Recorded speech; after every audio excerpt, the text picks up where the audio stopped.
on this beautiful Thursday afternoon. Drew, how are we doing today?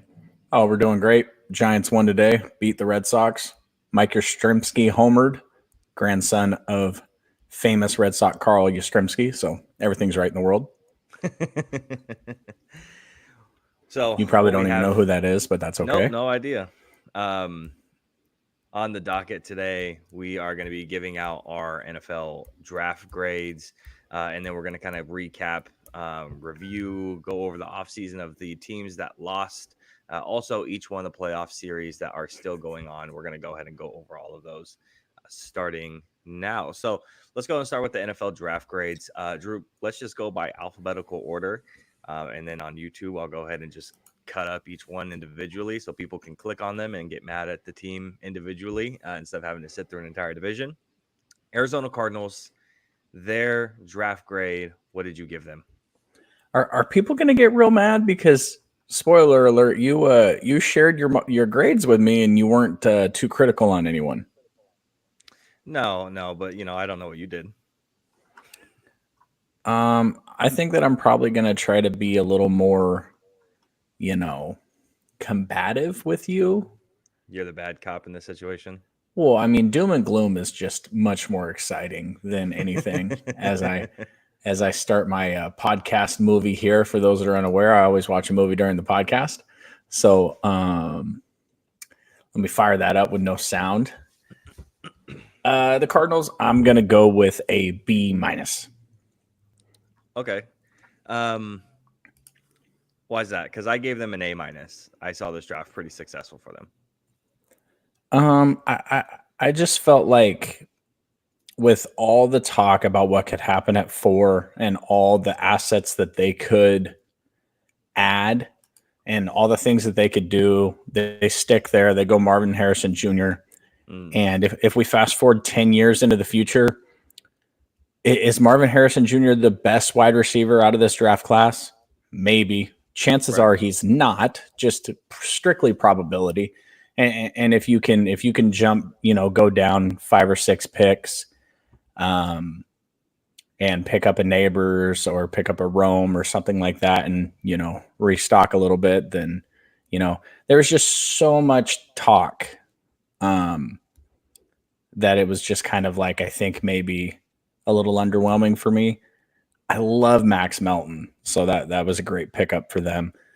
Darius Robinson, maybe it was just because of the defensive players in this draft class just weren't upper echelon as they have in years before, that I'm just kind of meh Yeah. about him. But I mean, I just think that they went chalk, right? They did what they had to do. There's just, I'll put it to you this way: there's nothing that they did that really worries me. Like, Mm, when we're going to talk about a team in your division, I'm looking at what they did and I'm like, whoa, holy shit. Like, that's like, uh-oh type of situation. My team too, right? Well, we play the teams in your division. Nothing the Cardinals did worry me. mm. Yeah, and see, for me, when you talk about you, all the talk that something was going to happen at 4, or maybe some of their other picks because they had a ton of picks within the first 90. Um, I was kind of sitting on the other side of the fence when it came to Arizona. You've traded around so much, especially last year, that you've acquired all these picks. At one point or another, you have to take blue chip talent. Like, that's Mm-hmm. at the end of the day, you have to. And when you look at the receiving room of Arizona, it's just so piss poor that if you can get the potential number one wide receiver in this draft, or if we're talking about 5 years down the road, he could be a top 5 receiver in the league, and get him at 4. I think it's something that you have to do. Yeah, the Darius Robinson pick, I think this is probably the starting range for him. I still like it, and I like the team fit for him because they needed a lot of help on the edge. Um, and those top 3 guys, versus Latu and Turner, were all off the board, and Robinson was the next guy up right after that. So he made the most sense to be next up, and with the edge help that they needed, it made a lot of sense to pick him there. Max Melton, I do like. He's just a little bit early for me in the second round at pick 43. So it's a little early for Max Melton in my taste. And then Trey Benson in the third. You know how I feel about Trey Benson. I know you have James Conner there, but he's not this explosive speed back that Trey Benson is, with excellent vision. now that you have the 1-2 punch with James Conner with a lot of power, and then James Conner gets hurt a lot. He's not a healthy guy. And now you have Trey Benson, who could be a certified number one in a year or 2 years. I think it's a great pickup. A couple of these middle of the road picks, Isaiah Adams is a little bit of reach. Tip Raymond's a little bit of reach. I don't see the need for, of course, you need backup tight ends and whatnot, but in the third feels a little bit rich for me when you have Trey McBride, who's one of the better tight ends, top 13 tight ends in the league. But then you go down to round 4 and you get Taylor Demerson, Xavier Thomas, excuse me, and then you still pick up a developmental tackle in Christian Jones, who was being mocked closer to like the 4th round. I like a lot of the pickups that they do. Again, I gave them an A- because they filled out the needs at premium positions, and they got players I liked, right? So there's going to be a bias there of players I like in the specific spots, or even just steals, right? Dadrian Taylor Demerson that's probably the right range for him, but then Christian Jones, a little bit of a steal for me, and then Trey Benson, roughly around that spot, or maybe even the 2nd round for me is where he should have gone. So I get the B grade when you're looking at it from that perspective. But again, for me, I wanted them to take all the blue chip talent. So I totally understand where you're coming from, though. The Atlanta Falcons. So this is the one, and I was surprised. So this is usually the one everyone's giving a D, an F, really low grades on. And I didn't really give them a super high grade. I'm going to be alone on this, being even higher than a D. I give him a C-. Yes, the Michael Penix Jr. thing is going to weigh everything down. That's going to be very clear and obvious. How I kind of graded out is I started from round 1 and been like, okay, if I'm only looking at round 1 grades, what am I going to give him? Okay, I'm giving an F. Okay, Rook, where am I going to give them? Okay, I'm going to bump them up a little bit because I really like Rook. And so I start bumping up the grade, or I lower it depending on where guys are drafted. Atlanta took a lot of my guys, Rook Ororo, JD Bertrand, who I had as like my linebacker too. So they took a lot of my guys. Braylon Trice went exactly where we're supposed to go. Brandon Dorless, interior defensive lineman / defensive end. Not sure if he'll actually play defensive end just because of his size and speed.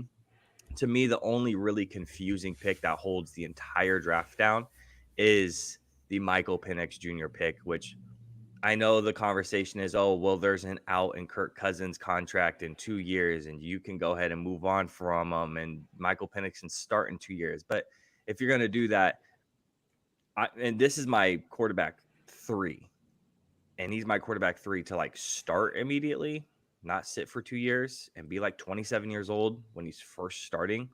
It just doesn't make any sense to me. They're trying to follow like the Green Bay method of drafting a guy in the first round, but this is pick 8. Not in like the mid 20s. This is completely different to me. So again, Atlanta, I'm giving a C- too.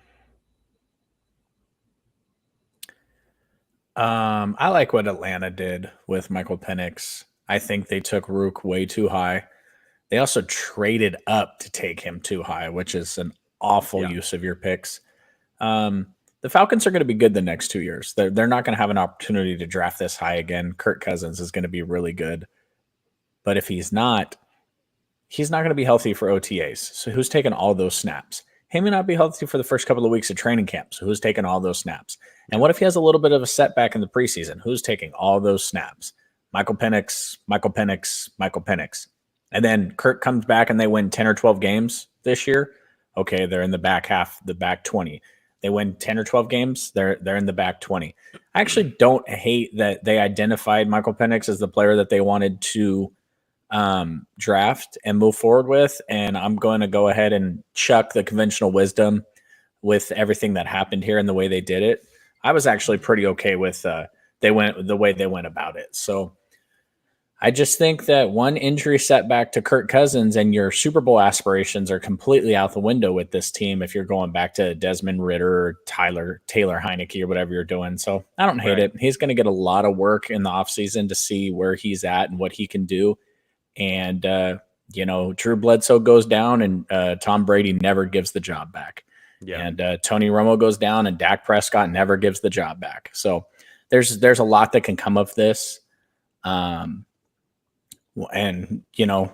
think this grade could be a big fat F 3 years from now, and it could be a big fat A+ 3 years from now. So I'm not going to do you got to give it 3 years bullshit that everybody wants to do. But this one is definitely going to look different a couple years from now in a really good way or a really bad way.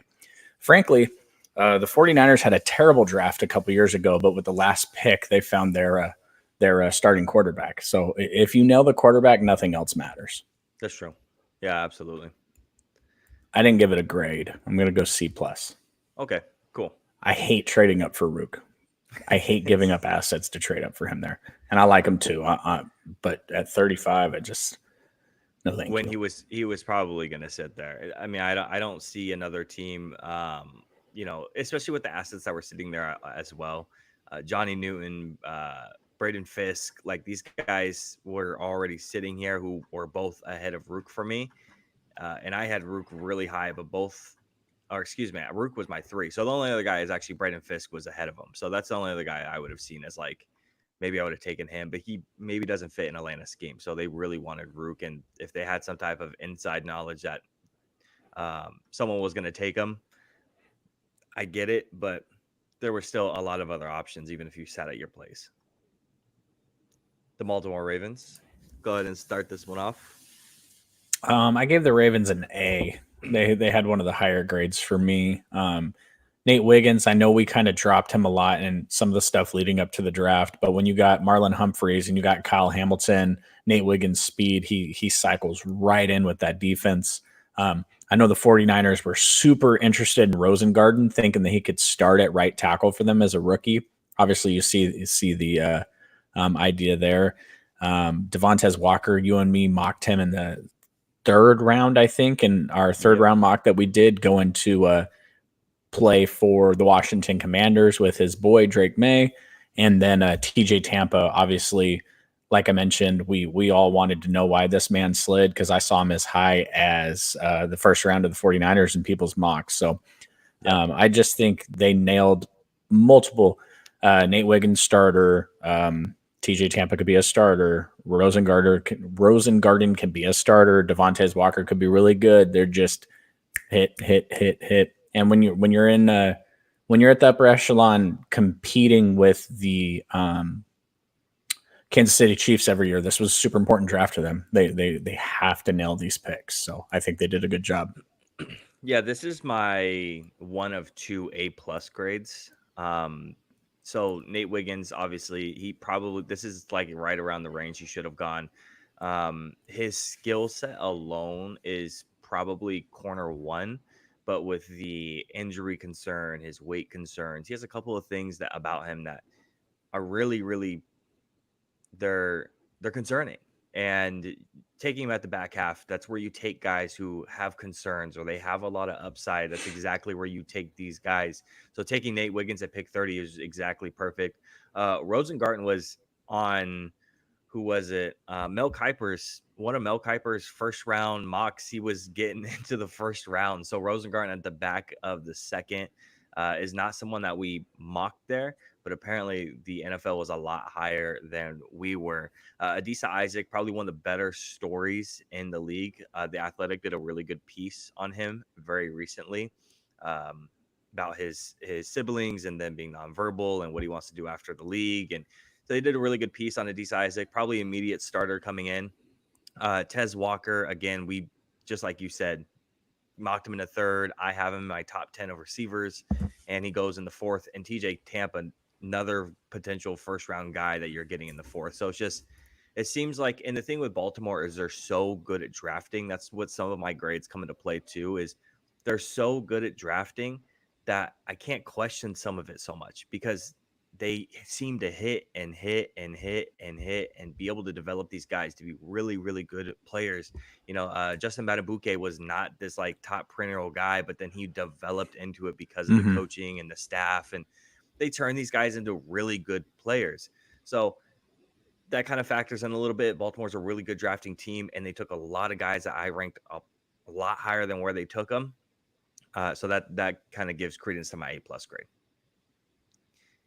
And then the Buffalo Bills, I gave Buffalo a B-. The most puzzling, there's a couple real puzzling things to me. So I like Keon Coleman. I think he fits in really well with Buffalo. The problem is I have AD Mitchell ranked above him. There was a bunch of weird stuff during the draft about his attitude problems or his character concerns. And so it seems like Keon was going to be their guy. But what's puzzling is not only who was on the board, but you trade back with Kansas City to give them Xavier Worthy, which you already did the same thing when you gave him Patrick Mahomes. And then now you're giving Xavier Worthy, a team that seems to beat you and beat you and beat you and beat you in the playoffs. And, Josh Allen's a 2-time Super Bowl winner potentially without Buffalo sitting there. The 49ers are a 2-time Super Bowl winner without Kansas City sitting there. So if Buffalo doesn't make all these trades, like what's the difference that we're making here? And then they trade back one more pick with Carolina. So Carolina can grab Xavier Legette. Cole Bishop in the second is wild to me. I don't see it. A couple of these guys that I didn't see going this high, I went back and watched some film on, and Cole Bishop does not look like a second rounder at all. I get the need, especially losing your safeties and a lot on your defense. Dwayne Carter is a huge upside guy. Picking him at the back half of the third round is okay to me. I actually kind of like that pick, especially he's being compared to guys like Adigizua. And then fourth round for Ray Davis, big fan of. Cedric Van Pran in the fifth. That's a starting center to me like today, and he's going in the fifth. So that one's a little wild. I'm not sure why he goes that low. So I gave him a B- because I like the picks. I'm just not some of the picks. I'm just not sure why we're taking him in some of the positions. Yeah, I'm at a B- on the Bills. I'm not going to fault them. I'm going to look at their process and not the teams they decided to trade with. They trade back, then they trade back again with Carolina, right? And Carolina takes their wide receiver, right? That's what they did. They traded back twice, didn't they? Yep. They traded out of the first and they traded back again. So they add picks and they add stuff back to their draft cabinet. This is a team that had to lose a lot of players in the offseason to get back under the salary cap. They take their player anyway. If they're taking Keon Coleman at 31 and, or whatever their pick is, if they're taking Keon Coleman and the Carolina Panthers are taking Xavier Legette, then Xavier Worthy's sitting there for the Chiefs anyway. So I'm not going to fault them for moving back. The Ray Davis pick is cool. Cedric Von Pran was a guy that I was looking at in the second and third for the 49ers. So to get him in the fifth is a steal, in my opinion. Definitely. The Cole Bishop thing, when you have such a glaring need, sometimes you're forced to make the pick. And Cole Bishop is really like a high floor player, which is funny because then in the third they go with Dwayne Carter, who's a super high ceiling player. So they kind of they went weird like thought process on second and third, but they needed a safety. And if they believe in their guy, I'm a big believer, like my team did. When you believe in your guy, if it's 15 to 20 picks too early, as most experts think, but you believe in your guy, just take your guy. Now, is Cole Bishop Kyle Hamilton? Absolutely not. But if you think he's going to play both safety positions for you and start, then take your guy. And then being able to get Cedric, like I said, in the fifth, that dude, he might be a starting center. He might be the first player off the bench at 3 different positions on the offensive line. There's just a ton of like talent in that player, and they can play him at a couple different places. The rest of the picks, I don't know anything about. I'm not going to pretend that I do. Yeah. Obviously, my analysis here is really going to be top 100, top 125. So, just a B- from the Buffalo Bills for me, especially since Keon Coleman, there's other players there. If he's your guy, he's your guy. But man, he's an interesting wide receiver in today's game. So, yeah, he's your boom or bust, right? Because his contested catch rate is better than anybody else's, but his separation rate is horrible. His route running is very sloppy. So depending on what you want to do with him and how you're going to use him is definitely going to dictate how well he does in this league and how he develops. So right now he's not ready to be a 1, but he's going to have to quickly develop to turn into that. And the Carolina Panthers, you want to go and take this one? Yeah, this is like vanilla ice cream to me. This is like a C, right down the middle. Xavier Legette, okay. Again, if you identify your guy, take your guy. I'm cool with it. I didn't have him ranked super high. I know with the wide receivers and the offense tackles and the cornerbacks, I jotted down like at the top 15. And maybe I just didn't pay much attention to Xavier as I should have. Jonathan Brooks, I don't even know if he's contributing to this team this year with coming off an ACL injury. Trevin Wallace is like, I don't for a weak ass linebacker class to take a linebacker in the third round, especially this one, when there's so many other needs you have. I mean, I like Jatavion Sanders, so I'll give him credit there, but all three of their picks were kind of head scratchers to me. I'm not sure if Leggett is a game changer for Bryce day one. I actually think Jatavion Sanders might have a bigger impact for him first year. And you're not drafting for this upcoming year always, but I don't know if you noticed, but they got 2025 mock drafts out already. And do you know who's picking number one in the 2025 mock draft? The Carolina Panthers, because they expect them to suck again. Yep. So when you're going out there and trying to get something to change right away for your young quarterback, a rookie coming off an ACL injury and a linebacker that I really don't know anything about is just vanilla ice cream to me, man. It's a C. Yeah, I actually liked the draft. I gave him a B. Now I had Leggett over guys like Keon Coleman, and I had Xavier Leggett over like Xavier Worthy and a couple other guys. He was like top 7, 8 for me. I think he was 8. I think he was right behind Tez Walker. Super high ceiling type player. Man, it's hard not to imagine. He's not like manufactured touch like Debo is, but the way that man's built and his run after the catch ability being so big is really impressive. His route running just needs a little bit of work. Jonathan Brooks I see why we're drafting him because the Miles Sanders thing didn't work out, but wasting a second round pick on Jonathan Brooks when you could have gotten closer to like maybe backing up Miles Sanders with a Ray Davis in the 4th, or a Trey Benson went in the 3rd, who I think is a superior back. Blake Corum went later as well. So there's a couple of guys who I have ahead of Jonathan Brooks, and we're taking him in the 2nd round, which is where he was being mocked to anyways, even to the Cowboys, which when they took Jonathan Brooks, I was like, cool. I was like, we can get Trey Benson now. And then we ended up not taking him anyways. The Trevin Y'all got Zeke though. Yeah. I don't even want to talk about it yet. Unfinished business, he says. Hey, the 1,200 yard season for Zeke is incoming. Trevin Wallace makes sense to me because he's a rushing linebacker like Frankie Louvu was, and they just lost Frankie Louvu. This is like the immediate Frankie Louvu replacement. That's pretty much all Trevin Wallace is at this position here. And then the Jatavion Sanders is like the steal for me out of this class for Carolina, easily going in the 4th. When we had this guy going in the 2nd, I could have in mid-2nd, he could have even gone as high 2nd with how good he potentially is, and having a bunch of tight ends go in front of him that I just do not agree with.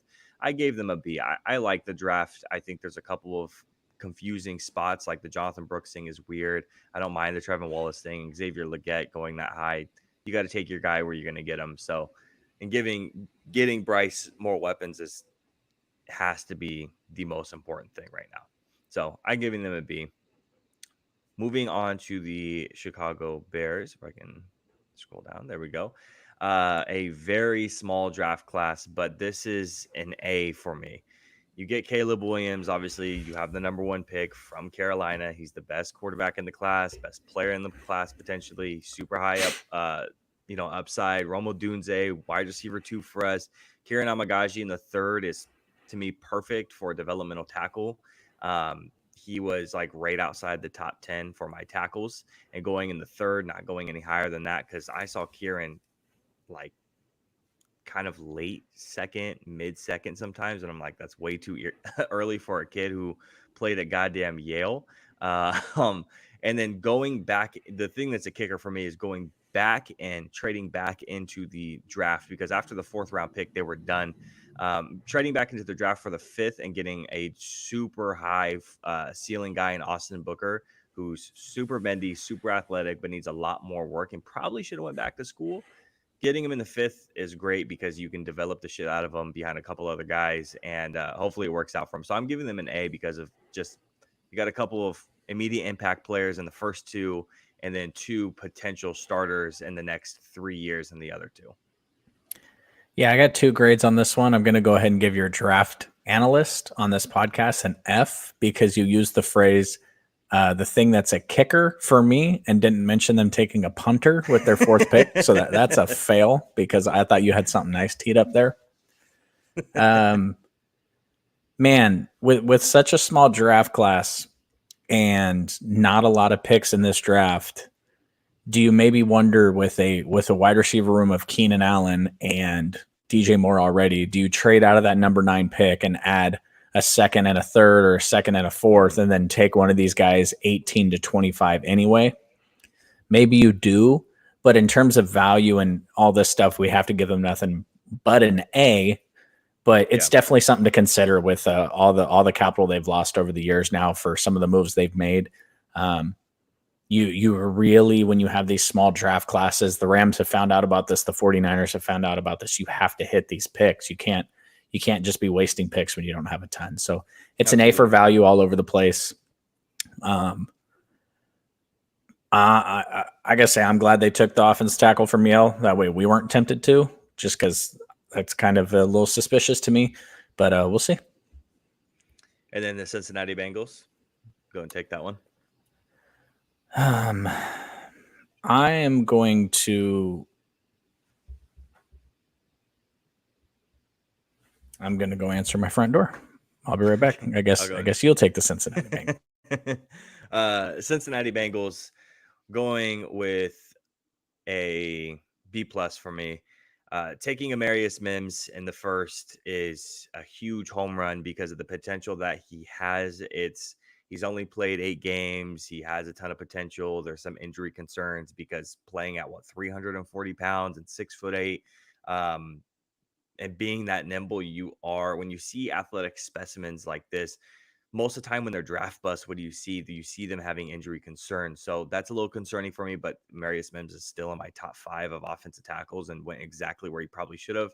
Chris Jenkins in the 2nd, run stuffing defensive tackle. Jermaine Burton in the 3rd, talented wide receiver to go in the 2nd, but has a lot of off-field concerns, attitude concerns, character things with him that push him down the board to the middle of the 3rd round. So honestly, Jermaine Burton could probably fall in even further.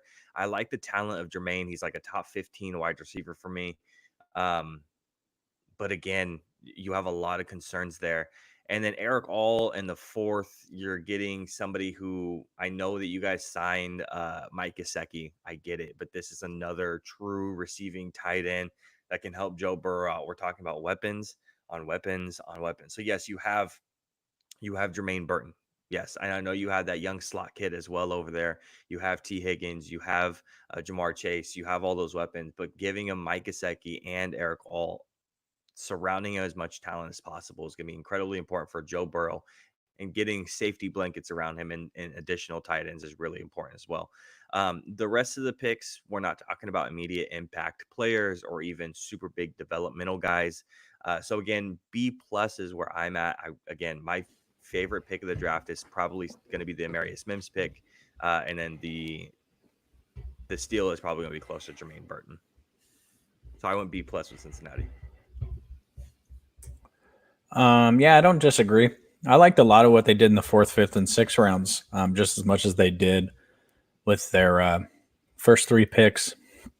Jermaine Burton, good wide receiver. Yep. I went running back in here. Now I'm out of breath. That's embarrassing. It really just comes down to how you feel about Amarius Mims. That's kind of where this comes down. Everybody knows what Chris Jenkins is going to bring to the table, Michigan guy. I think that I can't imagine that's who they wanted at 18, but the board shook out weird, especially with J.C. Latham going so early. So it really just comes down to what type of player he's going to be. So seems about right. Yeah. What I was just saying is just the Amarius Mims things is he is a super high ceiling guy, but he could be an immediate bust because of some of the injury concerns, because he is like 340 whatever pounds, and He's also, 6'8", and he's super nimble. And when it comes to those guys who are athletic specimens, what's like the number one thing and concern for them? It's injuries. That's why they Mhm. become busts. It's not their talent, because even in the small sample size of 8 games, he's really, really impressive, and his technique is a little sloppy, but you can see it's there and it's stuff to polish out. But there's definitely a lot of risk there at 18. As much as I like the player and being in my top 5, I want to say being in my top 4, it's still a lot of concern there. Yeah, I mean, Eric All had a lot of injury concerns in college also, and PFF hated Josh Newton. So it's just, I mean, what are we talking about though? 5th, 6th, 7th round picks. These, there's going to be a Right. lot of good teams in the NFL this year. A lot of teams. There's going to be players that were drafted this year that aren't even going to make the teams. So Absolutely. super interesting. Super interesting dynamic this year with the NIL money in college, and a lot of good players staying in school. Quinn Ewers, Yep. and not coming out just because the money to be made in college, leading to this draft not having a ton of draftable players in the back half of the draft. So, Yeah. Looking at the way too early mocks too. Man, next year's going to be a crazy defensive class. It looks like from the first glance. I'm like, dude, it's like the polar opposite of this class. Like first 15 guys or first 14 guys are all offensive guys, and a single digit amount of defensive guys drafted in the first round. First time that's ever happened. We might get a complete flip next year with the talent it looks like that's coming out. Yeah, it's definitely going to be interesting to keep an eye on throughout the year. Cleveland Browns. What do you give Cleveland? I gave Cleveland a C. I mean, what are you going to do when your first pick is like number 54? Yeah. Mike Hall Jr. The problem with this pick is I think is this is boomer bust for him. This doesn't seem like a Chris Jenkins pick where just throw him out there. Now, obviously, this is 20 picks later than Chris Jenkins went. I understand that, but like I find a hard time seeing a pathway to Chris Jenkins not being in the NFL 5, 6, 7 years from now. Yeah. I can see Mike Hall being out of the league in like 4 years. I could see Mike Hall being a superstar in 4 years. Yeah. Tough to have that much variance with your first pick in the draft. I feel like with defensive tackles, you always see elder defensive tackles are one of two things. They can pass rush and stop the run, or they can stop the run. You don't see like older pass rushers, or excuse me, older defensive tackles that are pure pass rush guys like Michael Hall is. And I feel like that's kind of all he is at this point, is just a pure, you're never going to see him in the backfield making a play unless someone just forgets to block him on a play. He's not going to make that. He's not going to make that type of impact. He's going to be like a third down specialty guy. But to get him in the seconds a little early. Yeah. I will say when analyzing the draft, you can't just analyze the picks that are made. You have to analyze the total amount of compensation, and because every year each NFL team comes in with the same assets. They have the same amount of picks, they have the same amount of salary cap. To be able to draft a boomer bust player like Mike Hall Jr. and then a Zach Zenter, but then to take a 5th round pick that probably wasn't going to be very valuable and swapping it for Jerry Jeudy. There's part of that that's good. Obviously, they don't have a 1st round pick that's tied up in their quarterback, who maybe go down as one of the biggest busts of all time in terms of that trade. So to get some value out of a late round pick when there isn't much value in the draft in the 5th through 7th rounds this year, and bring in a wide receiver that could start from day one, I do like that. I like Jamari Thrash. So yeah. It just, with your first pick being a player like Mike Hall, that's just very, could be great, could be bad. Yeah. And then Zach Zenter going in the 3rd is okay. I would have liked him to go a little bit later than this, especially some of the guards that were on the board could have gone before him in my idea. Well, then Von Prawn goes in the 5th. It's just, yeah, it's too much for me. Jamari Thrash, just super manufacturer touch guy. I gave Cleveland a C+ with this one because of what Michael Hall could be and what Jamari Thrash could immediately bring to the team as a wide receiver 3 in the manufacturers, the sweeps, the screens, the potential deep threat. C+. And with the Dallas Cowboys, I gave a B+ to my team. There's a lot of these players where I would have liked other guys to go, right? And I think that's the immediate thing where when I'm looking at my team, I want to take somebody else. I want to take someone else besides Tyler Guyton in the first. And there's a lot of issues with Guyton, right? Just to give you an example. So my dad texted me 2 days after the drafting, said, I see every other analyst and I see every other page say they really love the Guyton pick, and you are like the only person that doesn't. Why do you not like the Guyton pick? Why are you alone on an island on this? And I said, well, I don't think I am. I said, and if I am, here's the problem. One, this is supposed to be a developmental starter, and he played right tackle, not left tackle. He already had issues in the in pass rush. Excuse me, yeah, in the passing game, he already had some issues. He's light in the lower half of his body. He's really sloppy with his hand placements. He's only won really off of athleticism in college. And we're taking this guy and we're saying, hey, protect our very, very expensive quarterback. Again, this is a guy who's supposed to be developmental, and you're supposed to protect him on his blind side. So I'm going to trust it because it's the Cowboys, and the past like 3 offensive linemen that we've taken in the first have been all pro guys. Tyler Smith, Zach Martin, and Tyron Smith. So I'm just going to have to give him the benefit of the doubt on that one. The Marshawn Kneeland pick, I like. This is the immediate DeMarcus Lawrence. Once he's gone, Kneeland's going to go ahead and step in. I think this is not going to be someone you're going to see a total a lot of double-digit sacks, but you are going to see him in the backfield quite a bit with his power profile. I like the Cooper Beebe pick because he has center flexibility. I hate the Cooper Beebe pick because Christian Haynes was still on the board. That's my only issue with with picking a guard in the third when the best guard in the class is still sitting there. But again, I get it because of the center flexibility, and we need center. Maurice Luafau is my linebacker 3, so this was like my favorite pick of the draft at a need that we really need. And then Kalen Carson in the 5th, to me, is insane. I don't see how Kalen Carson goes in the 5th round. This is closer to a beginning 4th round guy to me. So for me, this is the steal, and the Maurice Luafau pick is my favorite. So we attacked all of the needs, and we got players who I think have a lot of high upside, and some of the players who have a high floor, like Cooper Beebe and Kneeland, I think both have high floors. Where are you guys going to play Carson at? They're going to play corner or safety? I think Carson's going to play in the nickel, and I think he's going to play safety. But because of he's a talented player on a team like Wake Forest, he always shadowed the best player consistently. So even when he was going against like Keon Coleman, he was shadowing Keon Coleman in that Florida State game the entire time, pretty much. So whether he was in the slot or on the outside, he does that game to game out. So that's why I like him in the 5th, is he seemed to play everywhere. So I think he's going to provide a lot of support in that nickel role.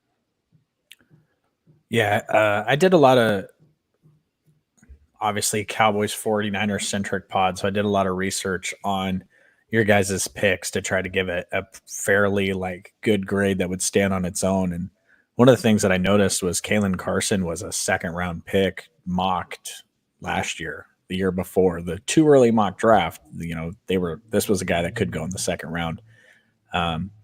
You trade down and pick up a 3rd round pick, and you still get the guy that you guys wanted in Tyler Guyton. I wanted the Niners to take Tyler Guyton, so I like the pick.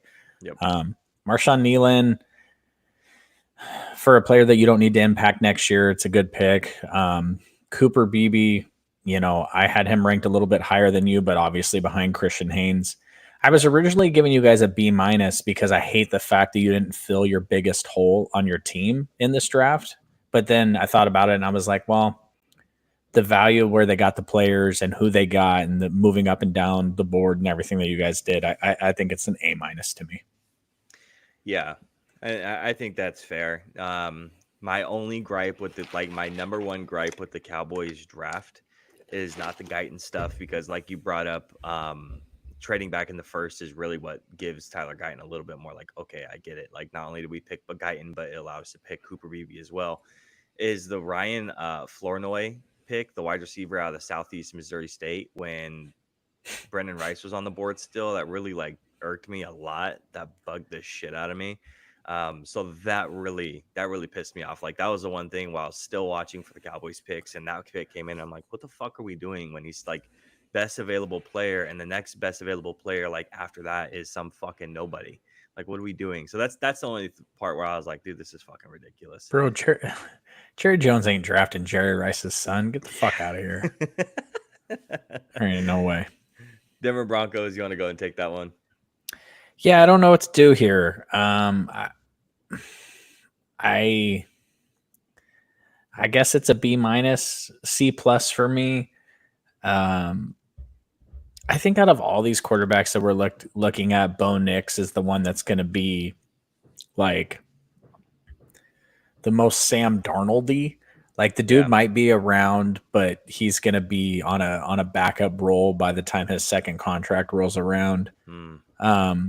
I really like the Jonah Ellis pick. I really like Troy Franklin in the fourth.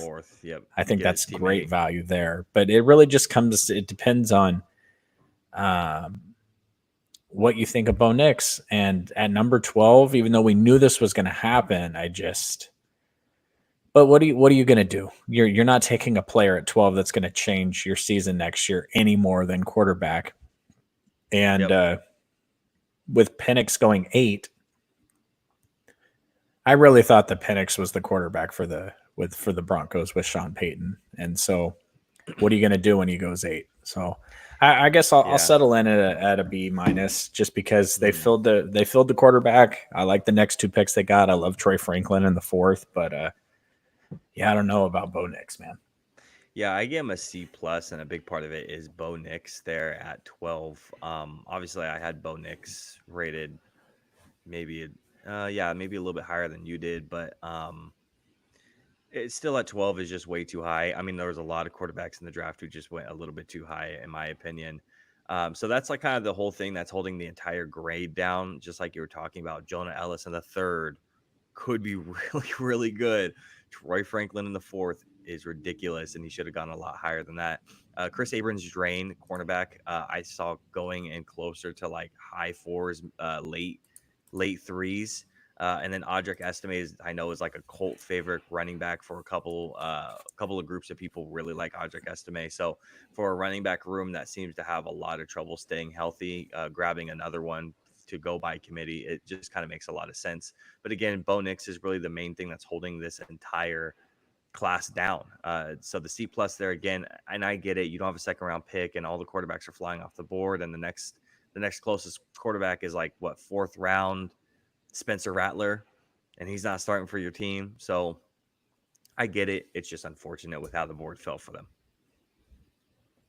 Detroit Lions. Detroit was a B minus for me. Wow, really? Were you higher or lower? I was a lot higher. Here's my issue. They needed wide receiver. They didn't solve that. They drafted a safety that they're going to play at running back. And like Manu is like, maybe he'll be something great, but I don't know about that pick. Now, and the thing about it is they already got tackles, so they're fine. Right. But I just back-to-back corners 1st and 2nd. I'm just not exactly sure. Like, I think they could have really used a wide receiver at one of those picks. Okay. Yeah. I initially gave them a much higher grade than this. Not much higher, but I gave him a higher grade than this, but I gave him an A minus. Because Terrion Arnold at pick 24 is really low for Terrion Arnold, in my opinion. He probably should have gone way higher. Anish Rakestraw Jr., I'm pretty sure I said in one of the mocks before that Anish Rakestraw is just one of Dan Campbell's guys. He feels like a Detroit Lion, so it kind of just made sense. Sion Vaki in the 4th. I hope he plays safety. I hope that they just announce him as a running back because that's how he was listed initially, and they didn't know how to announce him. I hope they play him as safety because I like him a lot more safety than the running back position. So I hope he plays there. Mekhi Wingo, super high floor guy. Both the defensive tackles from LSU that got drafted this year are both, I think, what was his name? Jordan Jefferson and Mekhi Wingo, really high ceiling guys that can develop into something nice. And then Christian Mahogany in the 6th is fucking ridiculous.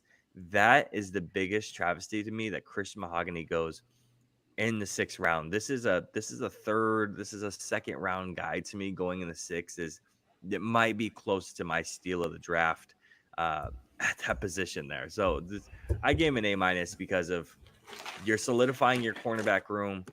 That is not good. That was the Achilles heel of your entire defense. Solidifying it. Terrion Arnold's going to be an immediate starter. Ennis Rakestraw might be close to an immediate starter. If not, he might be starting midway through the year.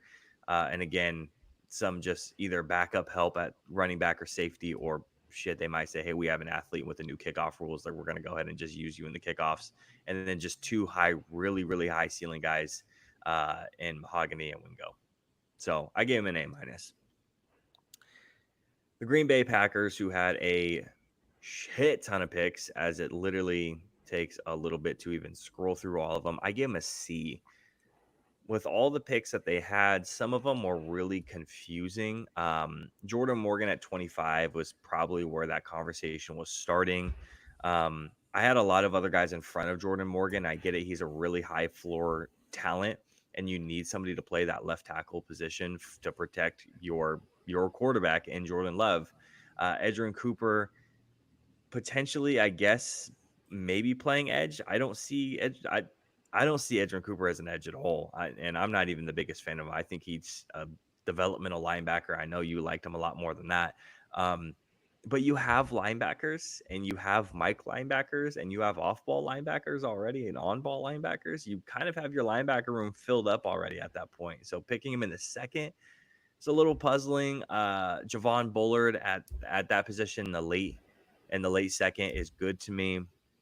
Marshawn Lloyd, another pick that I like, but then you just go like another linebacker and Tyron Hopper, and then it's just a bunch of just shit, and it's just roster fill at that point.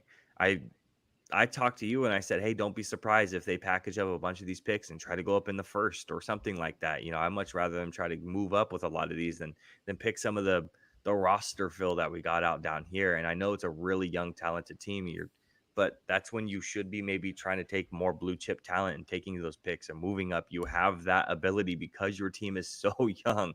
I like the Michael Pratt thing in the 7th round. And then who tweeted out and said, I can't believe Kalen King is still available in the 7th. He was almost Mr. Irrelevant. Kalen King was awful last year, so I don't know what we're even talking about. So, yeah, again, it was a C to me. Yes. Man, they had all these picks. They could have moved up. They could have done something really, really exciting. Yeah. Jordan Morgan at 25 is kind of like, woof. I think when they took the pick, I told you on the live stream, well, thank God, that way the 49ers can't take him. Yeah, you know, you did. Yeah. I just, there's a lot that they could have done. I just don't think they needed this. I don't think they needed a bunch of like roster blah. You know what I mean? Like I like Javon Bullard. Obviously, they got a need at safety, guys from Georgia.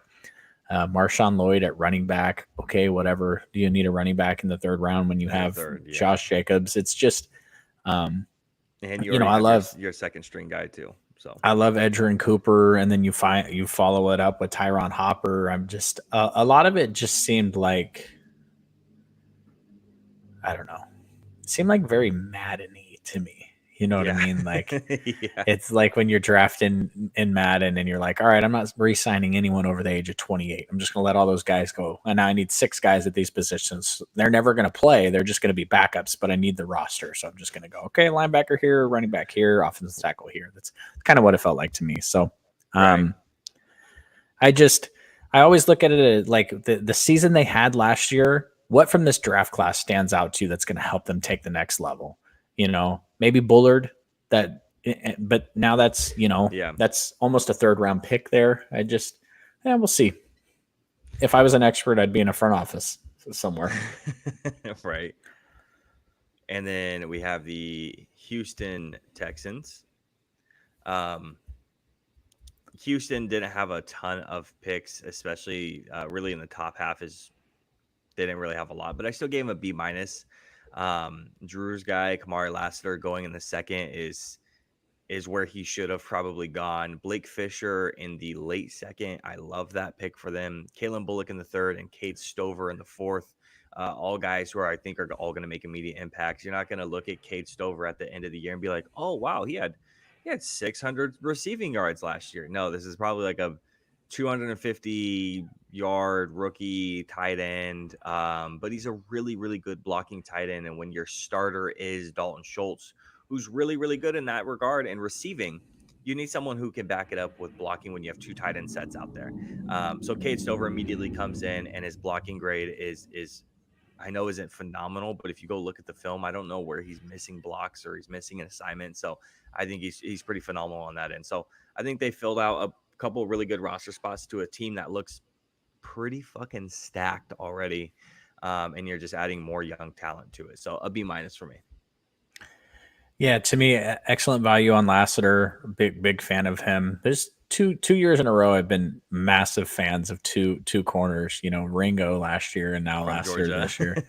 I think you're throwing a little too much shade at my boy Cade Stover, though, man. He's a third down assassin. He did this already with CJ Stroud at Ohio State. So the man might go for might go for 25 to 30 catches next year, but shit, 20 of them might be for first downs, and that's extremely valuable with a young quarterback.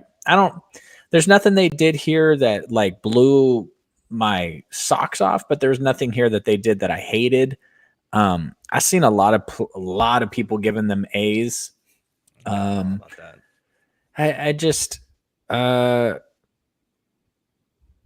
it was a good draft for them.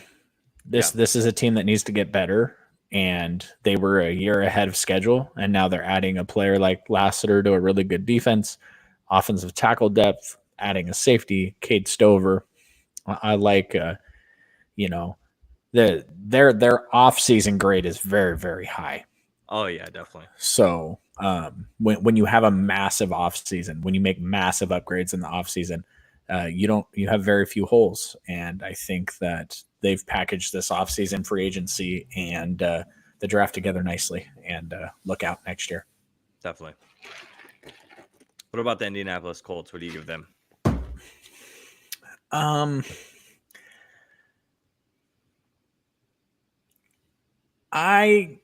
give them an A minus. Okay. Mostly on their first two picks, because they bucked conventional wisdom with Latu, and they took him, and he was the best edge rusher on the board, and they got him. And you get A.D. Mitchell at 52. And the thing about it is, I didn't blame the Buffalo Bills for not taking A.D. Mitchell, because they just got rid of Stephon Diggs. They just got rid of the drama. But this is a young team. You got a young quarterback. You need a little swag, and A.D. Mitchell can provide that. So I can't say that I know too much about their fifth-round picks. The offensive tackle from Pittsburgh, I looked at him a little bit because the tackle class was so deep that I went out to about 10 or 15 players. But really, Latu there at 15, I loved it because we were pounding the table that he was number one.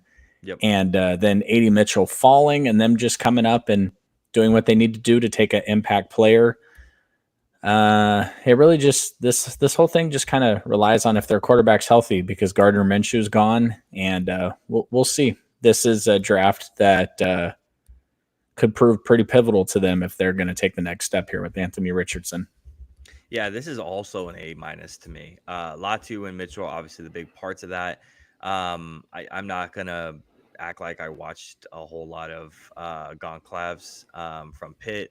But Tanner Bortolini, I did watch a little bit of, because there was from Cowboy side of things, there was whispers of maybe us being interested in Bortolini in around this range of the fourth round, especially around this range of picks. So I watched a little bit of him. This is, to me, he's a guy who's a developmental center that can walk in about year 3, probably be a starter somewhere on that offensive line outside of tackle, because he doesn't have the exact length to play that. But I think this is a guy who could be an eventual starter on this team, with a Indianapolis offensive line that's been good for a while. And they're just gonna kind of just reload and reload and reload with it with their offensive tackle and center picks, and again, they're immediate impact guys. Um, and their GM he's a drafting guy. He loves doing that shit. You could see that draft season is his favorite season. So, and give him the benefit of the doubt with some of the picks he's made in the past. So this is definitely an A- to me. And then moving to the Jacksonville Jaguars, I gave them a B-.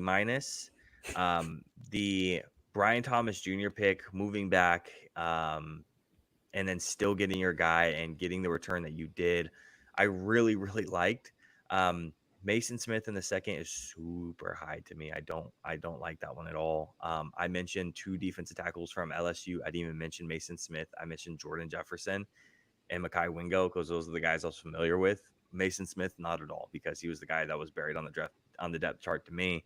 I don't like the pick. Jarrian Jones in the third, he was in my top 7, 8 corners. Very, very, very good slot corner. What makes it a little bit confusing to me is the fact that he's a slot corner and you already have a player to play the slot already at this point. So Jarrian isn't very good on the outside. He was burned on the outside quite a bit over at Florida State. I hope they still use him in the slot where he could play his fullest potential. And again, the only other one that I know of is the Jordan Jefferson pick, who's just super high ceiling guy. So too high for Mason Smith. I hope that they use Jarrian correctly, and then Brian Thomas is good, but then everything else is like, okay, not super familiar with the rest of these guys. They're taking them kind of high compared to who else is on the board as well. Yeah, I was a little bit higher on this. I gave him an A- because I absolutely love that they picked up 2 mid-round picks for Brian Thomas. Yeah. Trading back, they still get their guy. The Mason Smith pick is stupid, but that's just them filling a massive need that they have. Yeah. And then the Javon Foster, you got Walker Little and their other tackle are both free agents in 2025. Cam Robinson, is that who it is? Cam Robinson, yeah. You're probably not paying both those guys, so you get this guy in, if fills in for injury, a little swing tackle this year, and then ready to take over at right tackle next year. So that's good, future planning. And then you can't forget that they took a 6th-round pick in a weak draft and flipped it for Mac Jones with a quarterback that is definitely, there's already been some talk that they're $215 million extension for him, Trevor Lawrence. I'm not 100% sure about that. He needs to come out and ball out this year. And if he doesn't, then you already have your bridge quarterback on the roster. So, frankly, when you identify a player that's your guy, like Brian Thomas, and then you're able to pick up 3 other picks and still get your guy, that's great value. And that's using your assets. That's using what you have to increase your assets. And I'm a big fan of that. So A- for me.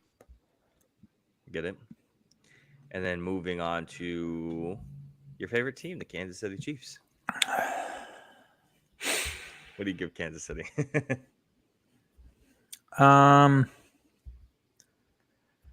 would give him an A-, unfortunately. Okay. Xavier Worthy is probably, in my opinion, too high for him, but in their offense, he fits perfectly. So that's a perfect fit. The Kingsley pick, I really, really like that. I don't have a thought on the Jared Wiley pick. I didn't really look at him too much, but then Jaden Hicks at safety, getting him in the 4th, I really like that. But, they added an element to their offense here that's been missing since they traded away Tyreek Hill.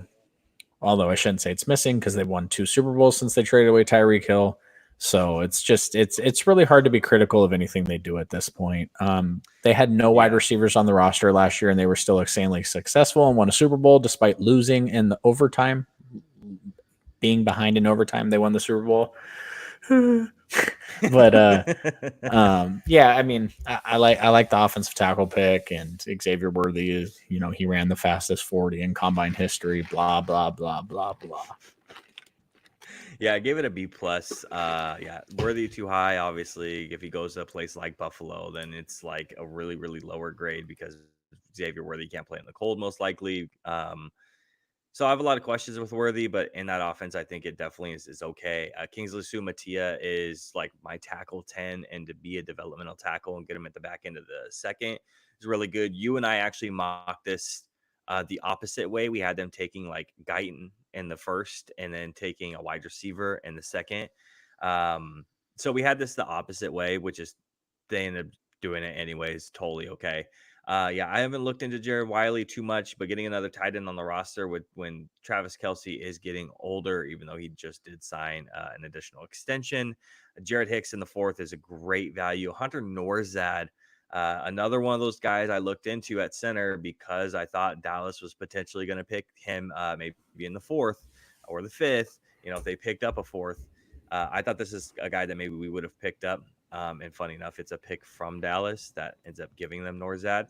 So I think that Kansas City has one of the best interior offensive linemen in the league. They're three front right there, the center guard situation. One of those guys ends up going out. They're aging. They don't want to pay them. I think Hunter Norzad could step into one of those situations. He's not going to play center most likely unless Creed goes down. But he could play guard as well. So I give it a B plus. The only issue is just Wiley in the fourth and then Worthy that high. But again, it's just about Kansas City getting them. So they're still a B plus. And I can't really say shit about shit because it's Kansas City. Who gives a fuck? Like they're going to do whatever the hell they want to do. And they're still going to go as far as they want to because, they have, number 15. The Las Vegas Raiders, and get this, I'm going to go ahead and give the Raiders an A draft. The Raiders actually having a good draft is bonkers to me. Brock Bowers at pick 13. We had him going later. A lot of people had him going higher. It's kind of hard to mock a tight end, especially as good as Bowers. Bowers isn't seen as a traditional tight end. We're probably going to still see Michael Mayer play a lot of that role, but Brock Bowers is going to be on the field 24/7. He's going to end up catching screens, catching underneath, catching over the top. He's going to do whatever the hell he wants.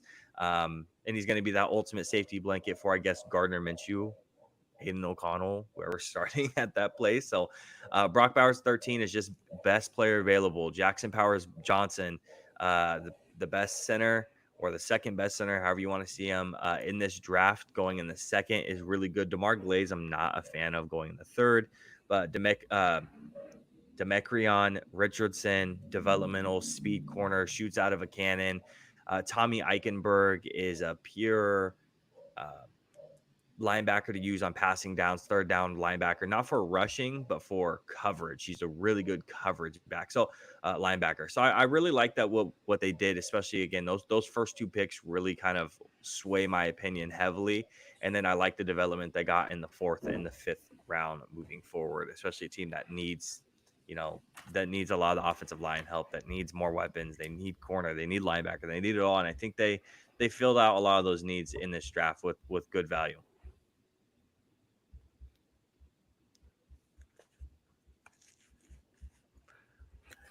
I feel like the Raiders might have been thinking about quarterback at 13, and that obviously didn't work out for them, so they took Brock definitely. Bowers.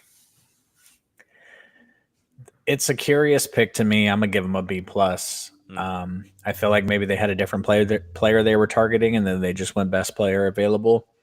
I know that you just painted a pretty picture of Michael Mayer and Brock Bowers all over the place, but this comes back to me with their head coach they have and the offensive coordinator who was fired by the Bears, who couldn't make it happen with Justin Fields and the Bears that were there.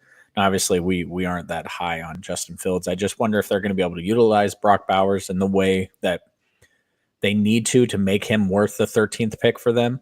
Yeah. Jackson Powers Johnson at 44 is awesome value for them. I'm not a super big fan of Glaze, so little bit of a disagreement there, but I love Richardson in the fourth. I actually watched a lot of him because of the 49ers needing corners. So it's a B plus to me. But if they come out and utilize Brock, the Falcons absolutely did a disservice taking Kyle Pitts because they've absolutely done nothing with him. Nothing with him. So that's an F of a draft pick for me. So Brock Bowers comes out this year and he doesn't do nothing. This is an F draft to me because you could have taken a different player. But much like the Michael Penix draft, where I said in a couple of years this could be boom or bust, it's the same thing with Brock Bowers. If they utilize him correctly, if they do what they should be doing, you know, if you had an offensive coordinator that everyone was excited about over there, then I would be a lot higher on this. I just hope that they're going to be able to make it work because there's not a ton of 2 tight end stuff that NFL teams run. So hopefully they can make it work out for them. Otherwise, it's just a typical Raiders pick. It's true. All right, the Chargers. What do you have, the Chargers? I'm gonna give the Chargers an A-. I actually really like the Chargers draft. I showed you the text from my Chargers friend. They hated the Joe Alt pick. Doesn't make any sense to me. I love the Ladd McConkey pick. Yep. We knew Harbaugh was going to take a Michigan man, and they took Junior Colson. Yep. I do give the Chargers an F for not taking Blake Corum because that sucks. But you know, they just they need a lot, man. They have their franchise quarterback, and that's about it. Yep. And you know they get Brendan Rice, so yeah, and I gave him an A, just a little bit higher than you, and I think just everything you already highlighted between Alt and McConkey and Colson, and then Rice, but also Cam Hart was really, really, really high on my cornerbacks list. I'm a huge fan of Cam Hart, and going in the 5th is way lower than I expected Cam to go. So, a lot of value, and I would say that LA just kind of picked guys where they were supposed to go, all in the top 5. McConkey top of the 2nd, Colson top of the 3rd, but then Hart's a steal, and then you get Rice, which is a steal. So I really like what they did. Again, they're getting an A, definitely for me. You know, the Chargers kind of look like they ran the PFF mock draft generator like 1,000 times and then just took whichever picks popped up the most. That's just who they took, which that's not a bad thing. I'm not saying anything negative of them. It's just with a team that needs everything, I don't blame Chargers fans for being underwhelmed by an offensive tackle there, especially when they could have taken Malik Neighbors. But I get it. Rashawn Slater was absolutely terrible last year in the running game, and that's what Harbaugh wants to do. So I don't blame him for going out and getting a tackle there. Yeah, so Joe's probably going to play the right. And then the Rams, I gave the Rams a B+. Jared Verse, Braden Fisk, Blake Corum, Cam Kitchens, all really, really good picks. And then they have a ton of picks below that. KT Leviston is probably the only one I'm super familiar with in the 7th. Pretty close to Mr. Irrelevant there at that spot. I just, with the limited amount of stuff, they did all of their damage there in the first 3 rounds, which most teams do anyways. So I really like everything they did at that point with the B+. What I am a little confused about is Corum in the 3rd. Kyron Williams did a lot of damage last year, a ton of touchdowns, a lot of yards. He was really good. Corum in the 3rd's a little head scratching with some of the players that were still on the board. So on the note of the Rams, did you see the call to Braden Fisk? Have you seen that clip yet? It's pretty cool. So the clip of Braden Fisk, it's the GM calling him and telling him, hey, we're going to draft you. And, obviously he's like, man, I'm super excited. He's like, oh, I'm going to hand you off to the coach. And McVay gets on. He goes, oh, we're so fucking excited. Just, we're fucking fired up over here. And he was like, oh, I'm going to play with Verse again. And he was like, yeah, we're actually trying to get him to come over here and, call you instead of the GM. He's actually on his way now, and he doesn't know why. And so Verse walks into the room, and the coach at that moment, and the coach, Sean McVay goes, hey, talk to your new teammate, Braden Fisk. And he was like, Fisk. And then he was like, what's up, Verse? He goes, ain't no way. No, ain't no way. And he looks over the coach. He goes, I'm so fucking proud of you. And they just start fucking crying. Yeah, it's a pretty cool clip. So again, B+ for me with them. Yeah. Super social media viral clip aside, the only small thing that takes us from an A- to a B+ for me here is that they did give up draft capital to move up to 39 to take Fisk. Yeah. They had just sat at 52. They could have had Hall. If they believe in their player, they believe in their player, but they gave up a draft pick to move up and get this guy, so he better hit. Yeah. The defensive line's looking pretty good, huh? Yeah, we'll see if it matters. Moving on to the Miami Dolphins, what do you give them? Sucker.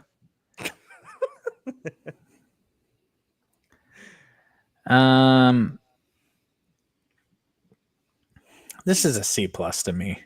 Okay. I love Chop. I really did, but 21 is just like, whew, Well, they have other really, needs. really, really high when you have other needs. And but the Jalen Wright in the fourth, I love that. That's good value there. Yep. I did see some Malik Washington. You know, the thing is it's Mike McDaniel, so he'll be able to use some of the speed and stuff that they have.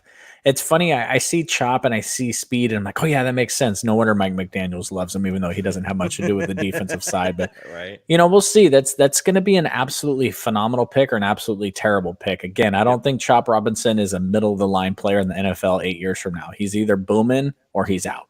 You know, he's either a perennial all-star or he ain't in the league anymore. So we'll see. And that's a hefty thing to do at 21 when you have a lot of other things. Patrick Paul's okay. I wasn't a big fan of him. Yeah. I didn't have him ranked very highly on my tackle rankings that I did. But again, Yeah, like I same. said, I'm not in a front office anywhere. So Yeah. Chop, when there's other guys on the board, is kind of confusing to me between the centers that were there, literally every center that was sitting there. Plus, you still had Jason Newton sitting there, and you have a big need at that defensive tackle position. And even with the picks that you made, you still have a need there at those positions. So, a little puzzled from that one. Patrick Paul in the second, not a huge fan of that one as well. But like you said, Jalen Wright, big fan of. Malik Washington in the sixth, I'm a big fan of. And then Mo Kamara, I actually like out of Colorado State in the fifth. I think that's perfect development. I like him there. the only thing though is they traded a 3rd round pick away for a 4th round pick to take a running back when they already have 2, and I'd forgotten about that. So we'll see. I mean, most of these drafts, everything relies on your 1st round pick, and generally when your 1st round pick doesn't make it, and there was a couple guys that were drafted that are really just like boom or bust here. Yep. And then going down, dude, the website's going crazy. Minnesota Vikings. I'm gonna go a B plus for the Minnesota Vikings. And you get McCarthy at 10. You didn't have to give up that pick 23 to go ahead and go get him. And then you get a top 3 edge rusher in this class, and Dallas Turner as well in the 1st round. Kyrie Jackson the 4th, I think, is really good. Really good value. So I think my whole grade depends on these 3 right here. This could easily be a B minus because of the picks that they traded away, and the fact that they only have like a 1st rounder and like a 5th rounder or something like that next year is very alarming for Minnesota. So JJ McCarthy better be pretty damn good, or you're gonna be looking really fucking stupid by the end of the year. No, man, they're going to restock that whole draft cabinet when they trade away Justin Jefferson. Yeah, because no wide receiver plays for Minnesota. Randy Moss, Stephon Diggs. Now next is going to be Justin Jefferson. They're all going to be gone. I gave it an A minus here. The main reason for that is they were looking at potentially trading up those picks to go get McCarthy. They get him at 10. I love that. Dallas Turner, everybody and their mother had him going 8 to the Falcons, and they get him, 9 picks later. That's great. I love Kyrie Jackson. I think he's like, he's super long. He's super physical. Yeah, definitely. He has that Richard Sherman, Tyreek Woolen type, as long as he doesn't stay too handsy and can stay away from the penalties, can be really, really good. I don't know about the whole kicker thing when your draft cabinet is so, at that point, just trade that 6th out and, pick up a. Yeah. Are you still there? I am, but. Your face disappeared. It says El Gato. Oh, my camera stopped working. Maybe you're being attacked by. Isn't that cat Gato? There we go. Hey, he's back, ladies and gentlemen. The attractive face of the 2020 podcast. You're the athletic face. Whoever fits the bill for you. Fryermuth. All right, New England Patriots. What do you want to go ahead and give them?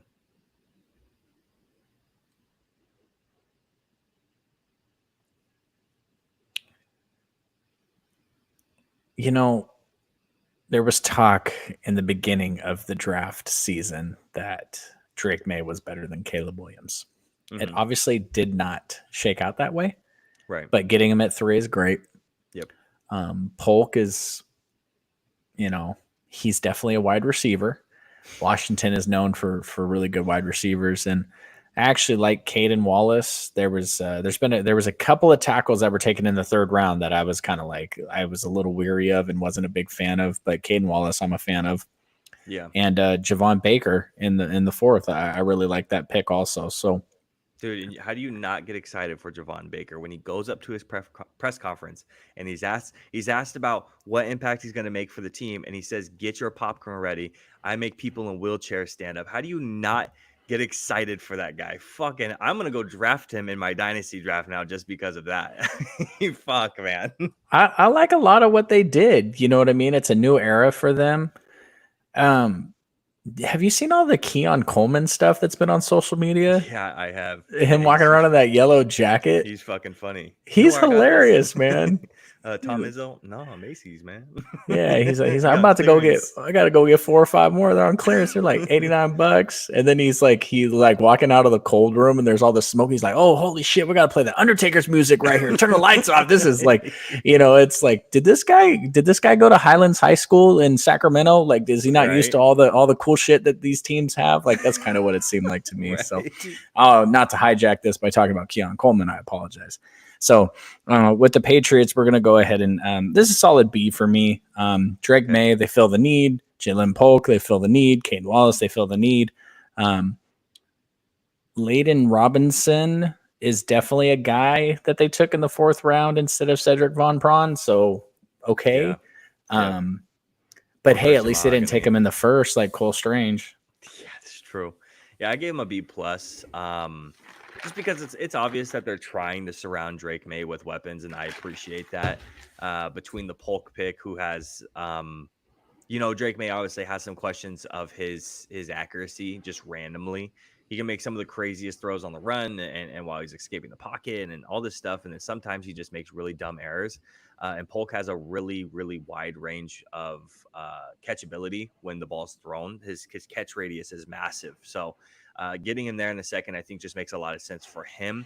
And then Javon Baker is a manufactured touch guy. So I think that with the weapons that they're surrounding May with, I think that I like it a little bit more. So giving a B+ just kind of makes sense a little bit for me. And then the New Orleans Saints, I gave an A- to.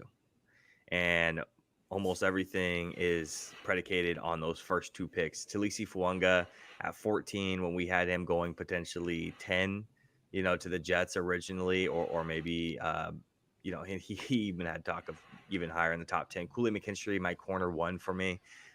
So that's getting him at pick 41 is crazy. Spencer Rattler makes a ton of sense for a guy who needs the development and is going to go ahead and sit behind a quarterback that he could potentially take over for, because the quarterback who's starting is not very, very good. So everything's predicated on the first 2 picks, but then you throw in the potential quarterback that is going to develop in the future as well. And I really like the draft. It's an A to me. You get Kool-Aid at 41. That's awesome. One of the F brothers at 14. That's awesome. Rattler in the 5th. It's great value, especially considering Derek Carr's a trash can, and Derek Carr's backup is Jake Haener, who's famous for being the quarterback at Fresno State. Mm-hmm. So, right. Yeah, it's an A to me. I mean, it wouldn't have really mattered. You knew you were going to get a good tackle at 14, so you don't get much credit at taking a tackle at 14 because you knew you were going to get one. And I don't think you really get that much credit for Kool-Aid falling to you, but it doesn't matter. You just drafted 2 starters way below their original ADP. So, yeah. And they traded up, go get them, right? I mean, so it just makes sense. Him getting past 31 was definitely a decision. Yeah, right. New York Giants, first New York team. It's a B. Okay, yeah. I mean, you got to take Neighbors, obviously. They could have got a little bit of higher grade for me if they took a Rome instead, because it would have made us look like geniuses. A lot of talent on the board at pick 47, and they go safety. That's definitely a decision and kind of a weaker safety class. But I love Andrew Phillips, so I'm all about the Andrew Phillips thing. That's funny because I like the pick at 47 because it's a weaker safety class, and this is safety one pretty comfortably, and they lose their starting safety in free agency. I think that's just it's filling a need that they needed to really address in the draft between the safety and the wide receiver and their corners. I'm not a huge fan of Andrew Phillips, but going in the third is his range, so I'm okay with that. And then Theo Johnson in the fourth, when you have a lot of questions about your starting tight end, if he's going to retire, maybe if he's even if he wants to play, if how Darren Waller is gonna literally gel. a scam. He's an absolute scam. Yep. What a bum. Yep. So I like the pick in the fourth. And then the the New York Jets, the other New York team, I gave a B- to. I like Fashanu at 11. I'm glad they went Fashanu over Bowers. I get it. You have your two starting tackles already, but one of those guys are not going to play at one time or another. He's going to play left. I'll guarantee you this. He's going to play left tackle and right tackle this year because both those guys are not going to play at one point or another, and he's going to have to fill in, whether it's injury or rest or whatever it is. Malachi Corley in the third, I really like because he's a manufactured touch guy, and with Aaron Rodgers being there and you want the ball out as quick as possible, makes a ton of sense. Braylon Allen, I'm not a huge Braylon Allen guy. It's fine in the fourth, I guess, but his vision fucking sucks. He's a power back. It's fine. Whatever. If you want to use him on goal line situations, fantasy managers aren't going to be too happy for poaching away those touchdowns.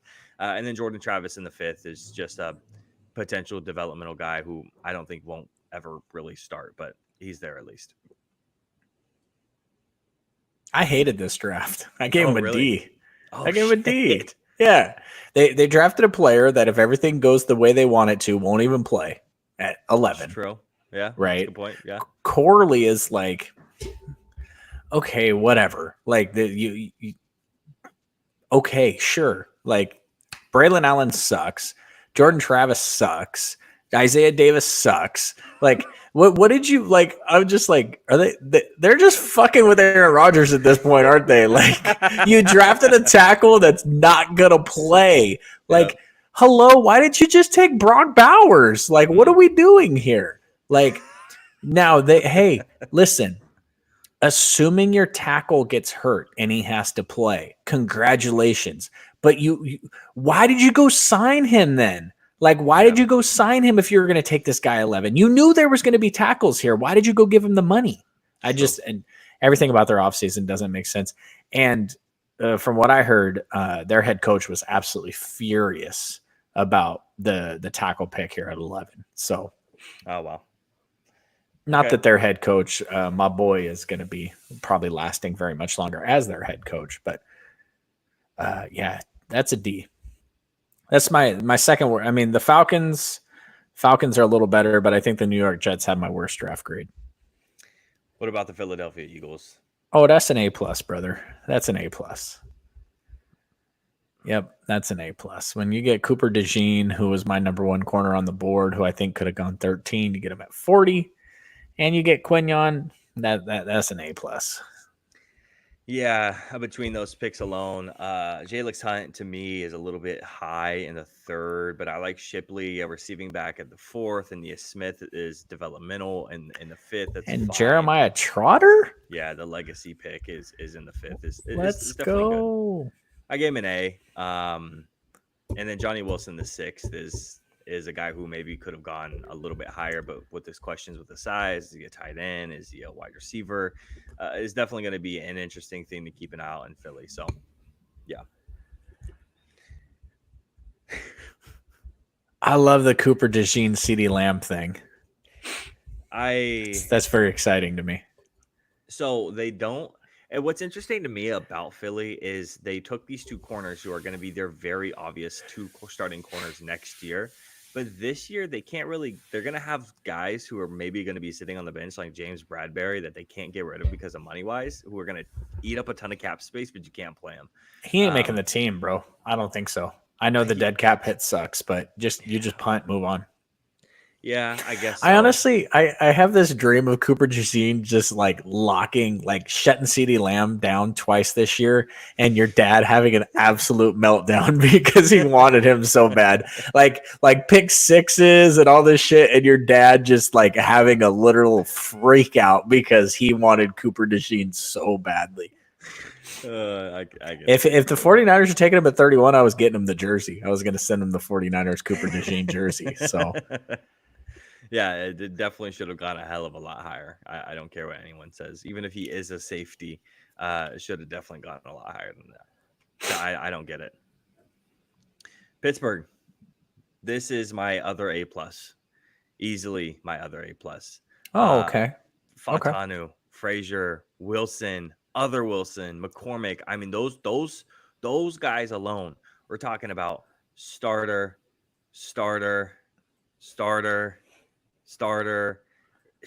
like these guys are all like starting guys, whether it's year 1 or year 2. I know Peyton Wilson has a lot of injury questions and concerns, but McCormick, I know you know that I'm a big McCormick guy, and getting him in the 4th is great value for him.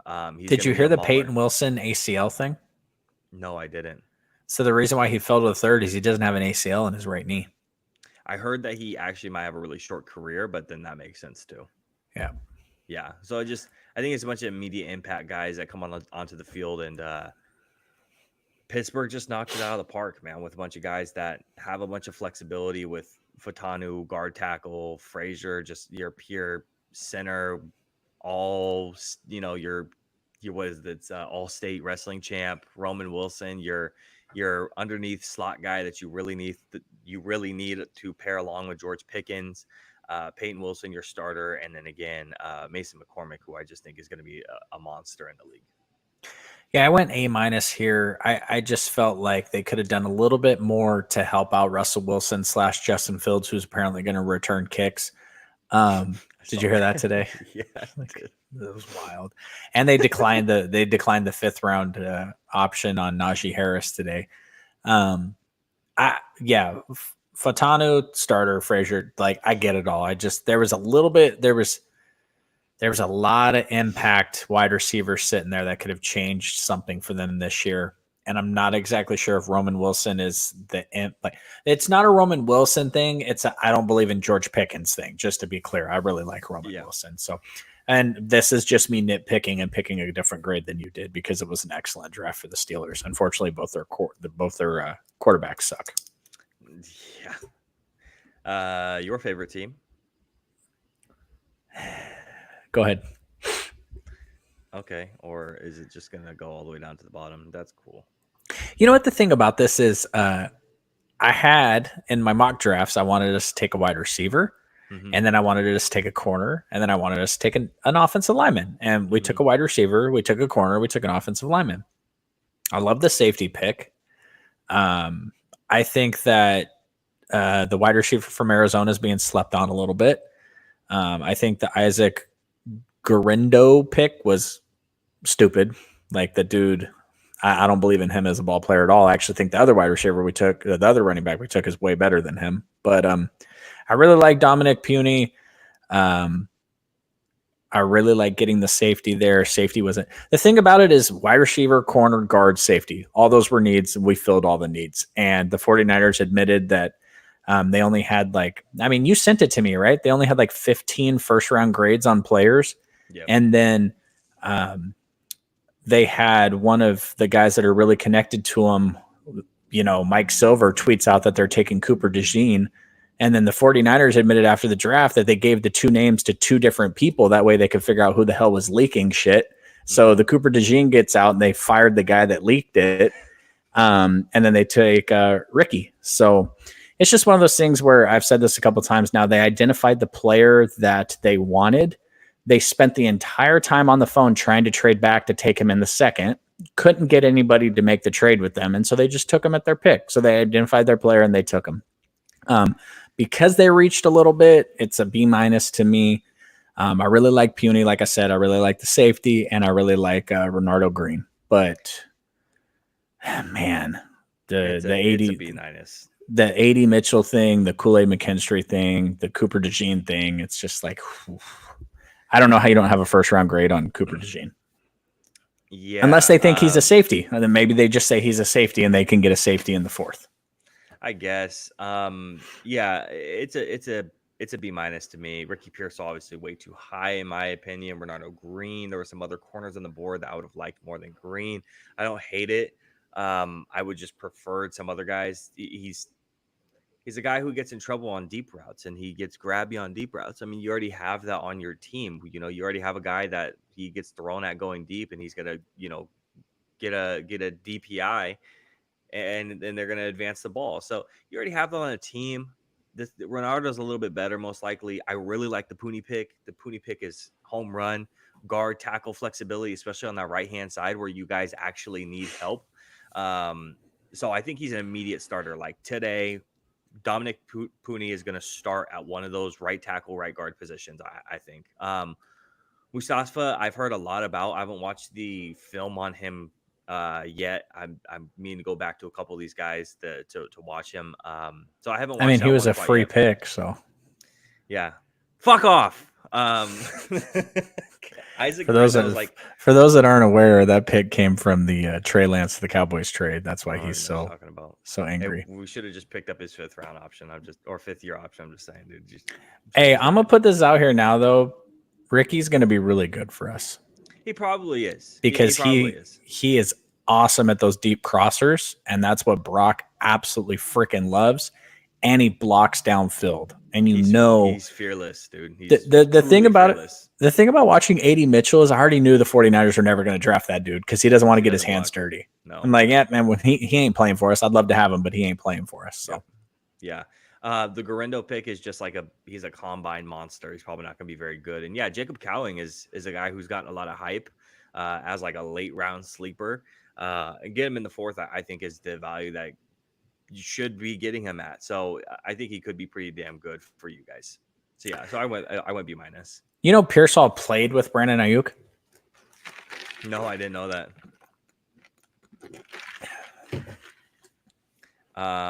You know who their quarterback was?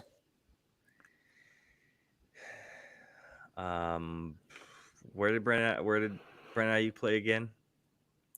Playing in Arizona, right? It's Jaden Daniels, huh? Yeah. My guy, Jaden Daniels. All right. God, I hope he's good because I've talked so much shit in his favor. He might be terrible. 40 touchdowns and 2 interceptions. He better be good. Seattle Seahawks. I went with a B for the Seattle Seahawks. Byron Murphy, Christian Haynes, two of my favorite players in this draft. The only unfortunate thing is you don't have much past that. Like you don't have a second round pick. So it's like, okay, like you couldn't really make any damage there. There are some linebackers outside of Trice Knight in the fourth to go ahead and go grab. There was guys outside of AJ Barner in the fourth to go ahead and go grab. Like there was other needs, in my opinion, to go ahead and grab at positions that you needed and you didn't address them. But the Byron Murphy stuff and the Christian Haynes thing is what's going to go ahead and solidify as a B for me. I really love those two picks. Christian Haynes, my number one interior offensive lineman, my number one guard. And then Byron Murphy, my number one interior defensive lineman, like by far, not even close. So, but the rest of the picks, I'm head scratching about. I'm just kind of confused. Just because of the guys who are on the board, not the positions they were filling, but just the guys who were left there. Just a little worrisome. So a B. Yeah, B+ for me. It was pretty common knowledge that they were absolutely in love with Brian Murphy. You get a day one starter in Christian Haynes in the third. That's awesome value. They're a terrible tackling defense, and Trice Knight apparently was the best tackling linebacker in the draft, people said. And then AJ Barner fills a hole left by Will Dissly. So they had things they needed to fill, and they filled the holes. Unfortunately, their quarterback's not good enough to take them to the next level, especially with how much better the Rams, 49ers, and Cardinals got in this draft. So tough for them, but maybe they would have taken Penix at 16. obviously they never had a shot at that. Absolutely. Tampa Bay. What'd you give Tampa Bay? This is a B minus for me. I like the Graham Barton pick just because he plays all over the offensive line, and I think that type of flexibility is needed.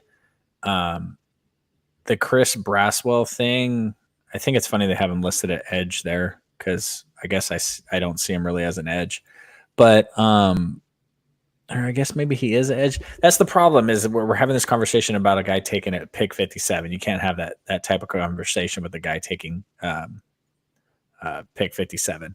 Bucky Irving at 4 is my favorite pick that they made because it's something that actually helps them. You sign your quarterback to a big old extension, you bring your Hall of Fame wide receiver back, and then you go, kind of bleh with your first couple of picks. That's, this seems like you love this draft, don't you? I do love this draft. Yeah, of course you do. This seems like a Jacob Taylor draft. Why? What's wrong with this draft, man? I don't know. It's just, I guess it's good value all over the place. Graham Barton's cool. Braswell's cool. So Smith is cool. Listen, they had their center retire, right? And they need to fill that void. Graham Barton comes in and fills it. They need edge help, guys to get into the backfield. Chris Braswell fills that role. He was my edge 6 in this class, and he went, I think, exactly where he should have gone, maybe even a little bit higher. Tyke Smith, I haven't done a whole lot of homework on, but I know that on YouTube, I don't know if you're familiar with the franchise guy. He had the franchise. He had Tyke Smith as his safety 1 in this class. So when I haven't done any research on him at all, and so I put a little bit of credence there. I got to do a little bit more research on Tyke, but Jalen McMillan as coming in as the 3rd wide receiver immediately to be the underneath guy, I think is super, super important for Baker. And then Bucky is great value in the 4th right there. So I like the draft a lot. It's an A-. Apparently it's a me draft. So I'm a huge fan of it. The Tennessee Shocker. Titans. Tennessee Titans. I don't know what to do here, man. T'Vondre Sweat is awesome at 38. It's good value for a guy that got a DWI. That's crazy. I'm just saying he probably would have gone higher, right? Like maybe he falls because shit. I mocked him in the 1st originally. It's mock draft 2.0, I think. Yeah, I think this draft really just. Honestly, I could give this draft an F. I could.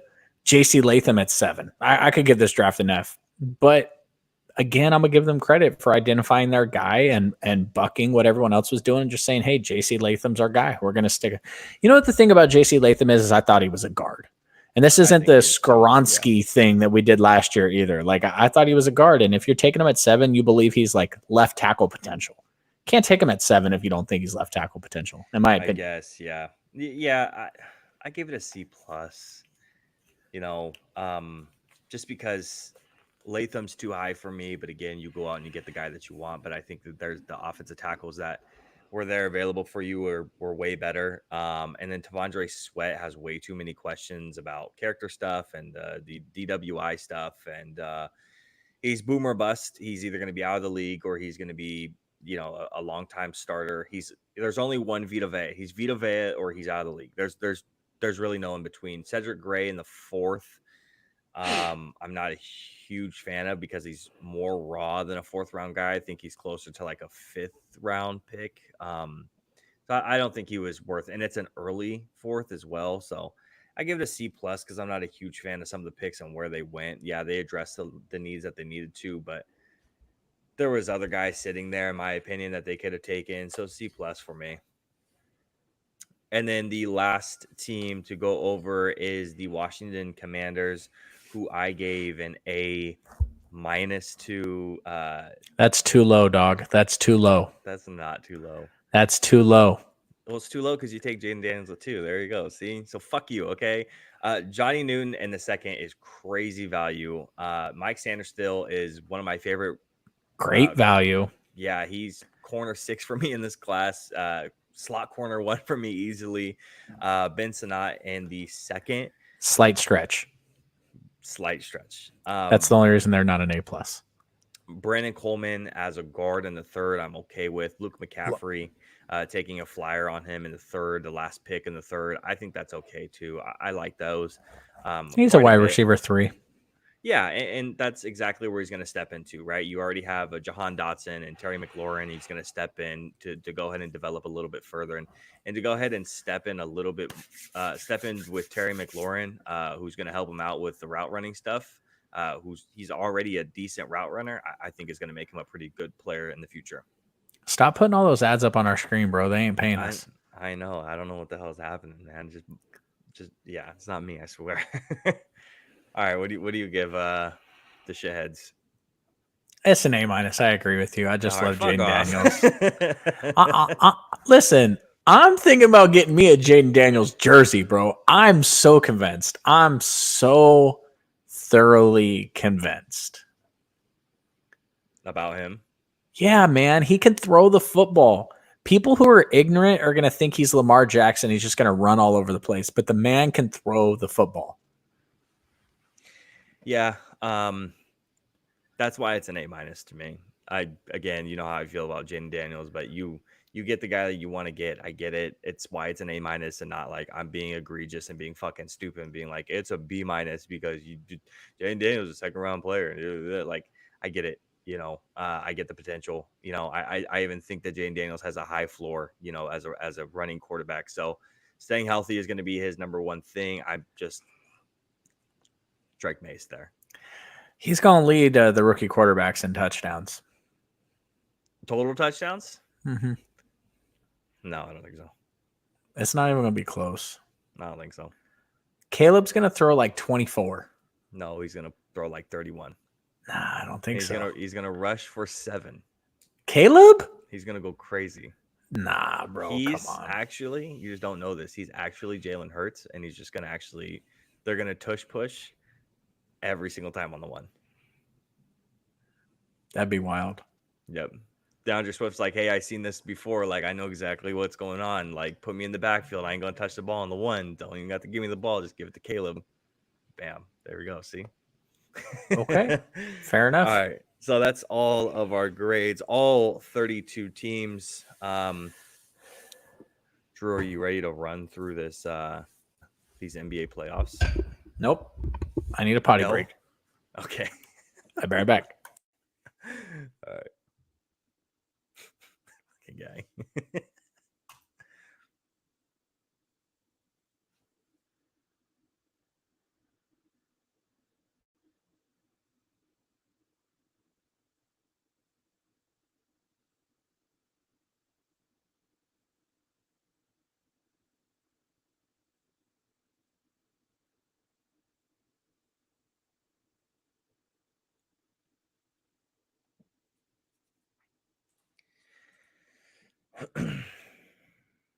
Nobody on the live stream. It's quiet. It's too quiet.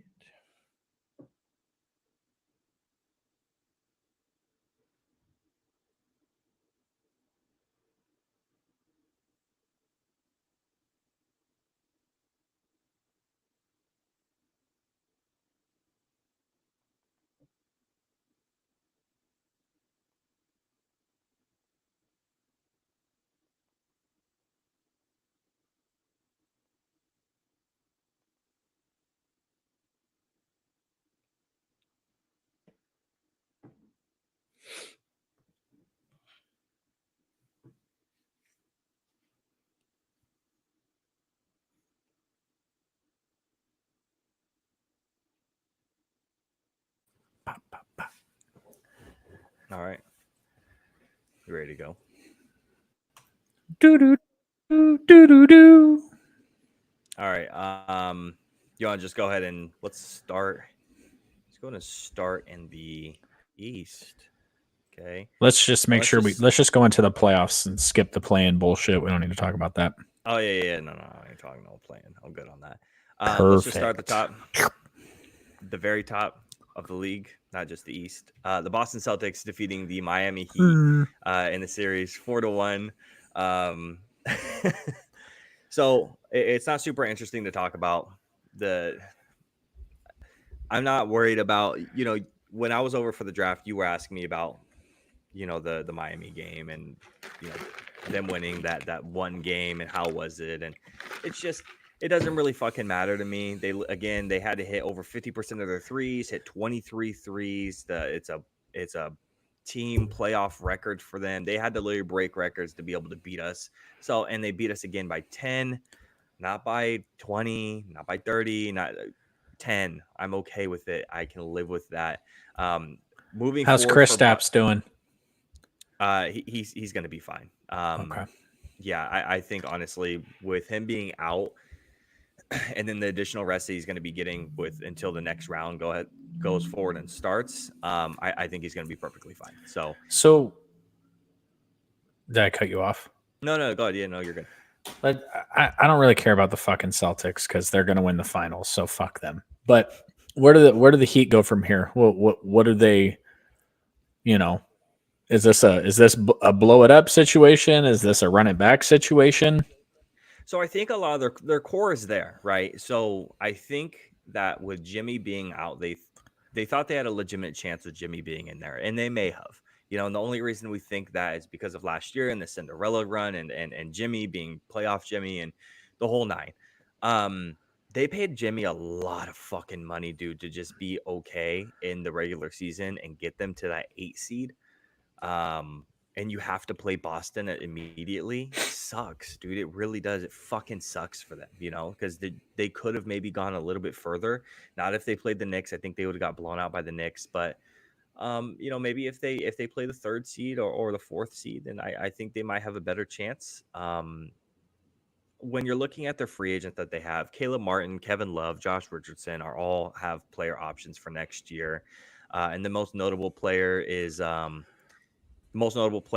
old ass Patty Mills and DeLon Wright are like the two guys who are unrestricted free agents. The rest of the guys are just restricted guys who are most likely not going to go and lead the team. And no one significant. You still have Tyler Hero there.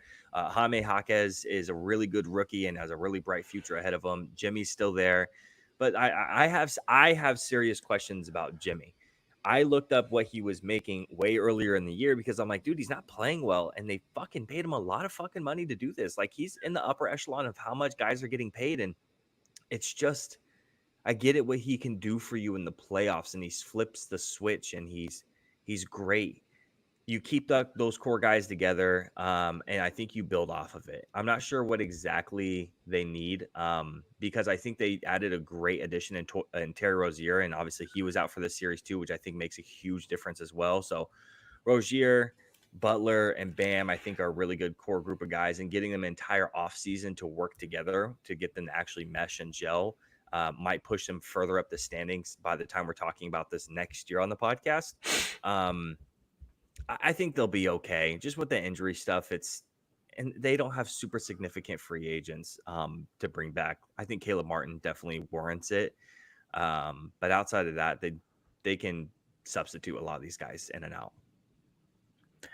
Yeah, I mean, Kevin Love's career is probably over. Patty Mills, well, I shouldn't say over. He might sign somewhere next year, but he's not a needle mover anymore. Yeah.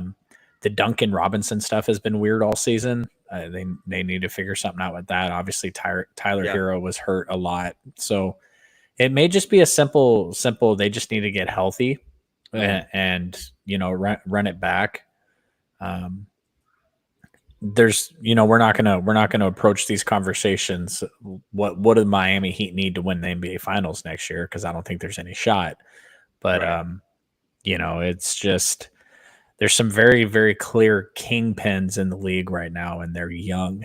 Timberwolves, Thunder, Celtics, and it's to compete with those guys, you're gonna have to get healthy. Yep. Jimmy Butler's like 34. He's getting up there. Yeah, it's it makes a lot of money, so that's definitely something to keep in mind. I mean, if they come out and they shit the bed start next year, that might be someone they may be looking to move at the trade deadline next year because. You got to capitalize on some value on him while you can. Otherwise, you're just going into a future of not much for the Miami Heat. Absolutely. And especially with the coach you have there, right? I mean, you probably have one of the top 3 top 2, top 1 coaches in the league right now, and for fucking past forever it feels like. He makes work and makes do with a lot of the talent that's around. So you just got to get him okay talent around some of your superstars, and I think the team will be okay. Just yeah, the Jimmy stuff is definitely eyebrow raising. It was eyebrow raising in the middle of the season for me. And then with him getting injured and out, they took one game away from Boston. Congratulations, that's fantastic for you. I guess you can hang your hat on it, put a banner up. I don't care, but it's yeah, it's definitely going to be something to keep an eye on for the offseason. So to continue to hijack this then, because I'm more interested in what these teams are doing than what the teams are doing in the playoffs. Skipping everybody's favorite, we'll go to the other 8th seed on the board here. What are the Pelicans going to do? Because they built this team up, and now they're talking about wanting to retool it around Zion, who can't stay healthy. They got Brandon Ingram. They got McCollum. They had the pieces, I thought. I mean, I watched it firsthand all year. It was fucking terrible to watch. I thought they had the pieces to make a little bit of run. Yeah. But when you're is this man a superstar? I don't know what he is. He's a barely ever plays star, I guess. Then they want to rebuild around him. I just don't know how smart the decision making there is. Yeah, so I think the conversation with Zion was always health, right? And now that he had a somewhat healthy season throughout the regular season, it looked pretty good. He just didn't look as dominant. That was the conversation pre All-Star break was Zion's healthy. That's great, but he just doesn't look as dominant as even the short stretches that we got when he was healthy, but then he would go out for the entire year. He just looked stupidly talented. And that's why everyone still believed in Zion. Oh, Zion. But then once they switched to the point Zion role right after All-Star break, they became as a team dominant. As a team, they became dominant. And I think Brandon Ingram fits in a strange way because Brandon Ingram is a very Kevin Durant-esque, right? He's an ISO ball mid-range guy. He's a mid-range assassin who's going to get to his spots and hit his shots, right? When Zion is moving the ball around, it works really well. When Zion is not on the floor, it doesn't work very well. It clogs up a lot of the lanes because he wants to use that mid-range. So it kind of forces guys in places that I don't think a guy like Jonas Valanciunas is being utilized all that great because he can't sit in the paint a lot of the times because BI wants to go ahead and drive in, and he wants to utilize the mid-range game a lot. So he's having to move in places that are very awkward for him. And so on that note, Jonas Valanciunas is an unrestricted free agent. Cody Zeller is an unrestricted free agent. Jose Alvarado has a club option, and that's their immediate free agents. When you look at the other guys on the team, they have a really good young core between Zion's really good. If you want to get rid of BI, I'm not sure what the return is for him. I know it's probably significant, but you have other guys, again, Jose Alvarado coming back next year with the club option. Trey Murphy is a really talented wing. Do you want to get him to step up and play in a starting position, getting rid of Brandon Ingram next year? He's Trey Murphy is a guy when he's on, he's on, he's off. If he's off, he's off. And then you have Herb Jones, who's your all NBA first team defensive player guy who's stepping in, and he's the anchor of your defense. So I think this is a really good young team, but Brandon Ingram is going to be the subject of conversation throughout the offseason. If they can make Brandon Ingram work with Zion. And I think they can. It just has to do with Zion's health. Like, what do you do there? Luckily for the Pelicans, they have the pieces to move if they need to retool here. This isn't a Miami Heat situation where it's like they got Tyler Hero, I guess. You know, you're not moving Bam, you're not moving Jimmy until the season falls apart. But if they want to move McCollum for something, if they want to move Brandon Ingram for something, they can make that happen. And there's the NBA is in a weird flex situation this offseason with the Lakers getting bounced early and the Warriors not even making it in. They're superstars. There's going to be a phasing out here over the next season or two. So, I mean, on that note, let's talk about the 7th seed. Let's talk about it. Let's have a fucking party, dude. LeBron, bro. Then the Lakers. There's a conversation if LeBron has played his last game in the purple and gold, and I think LeBron is committed to the Lakers.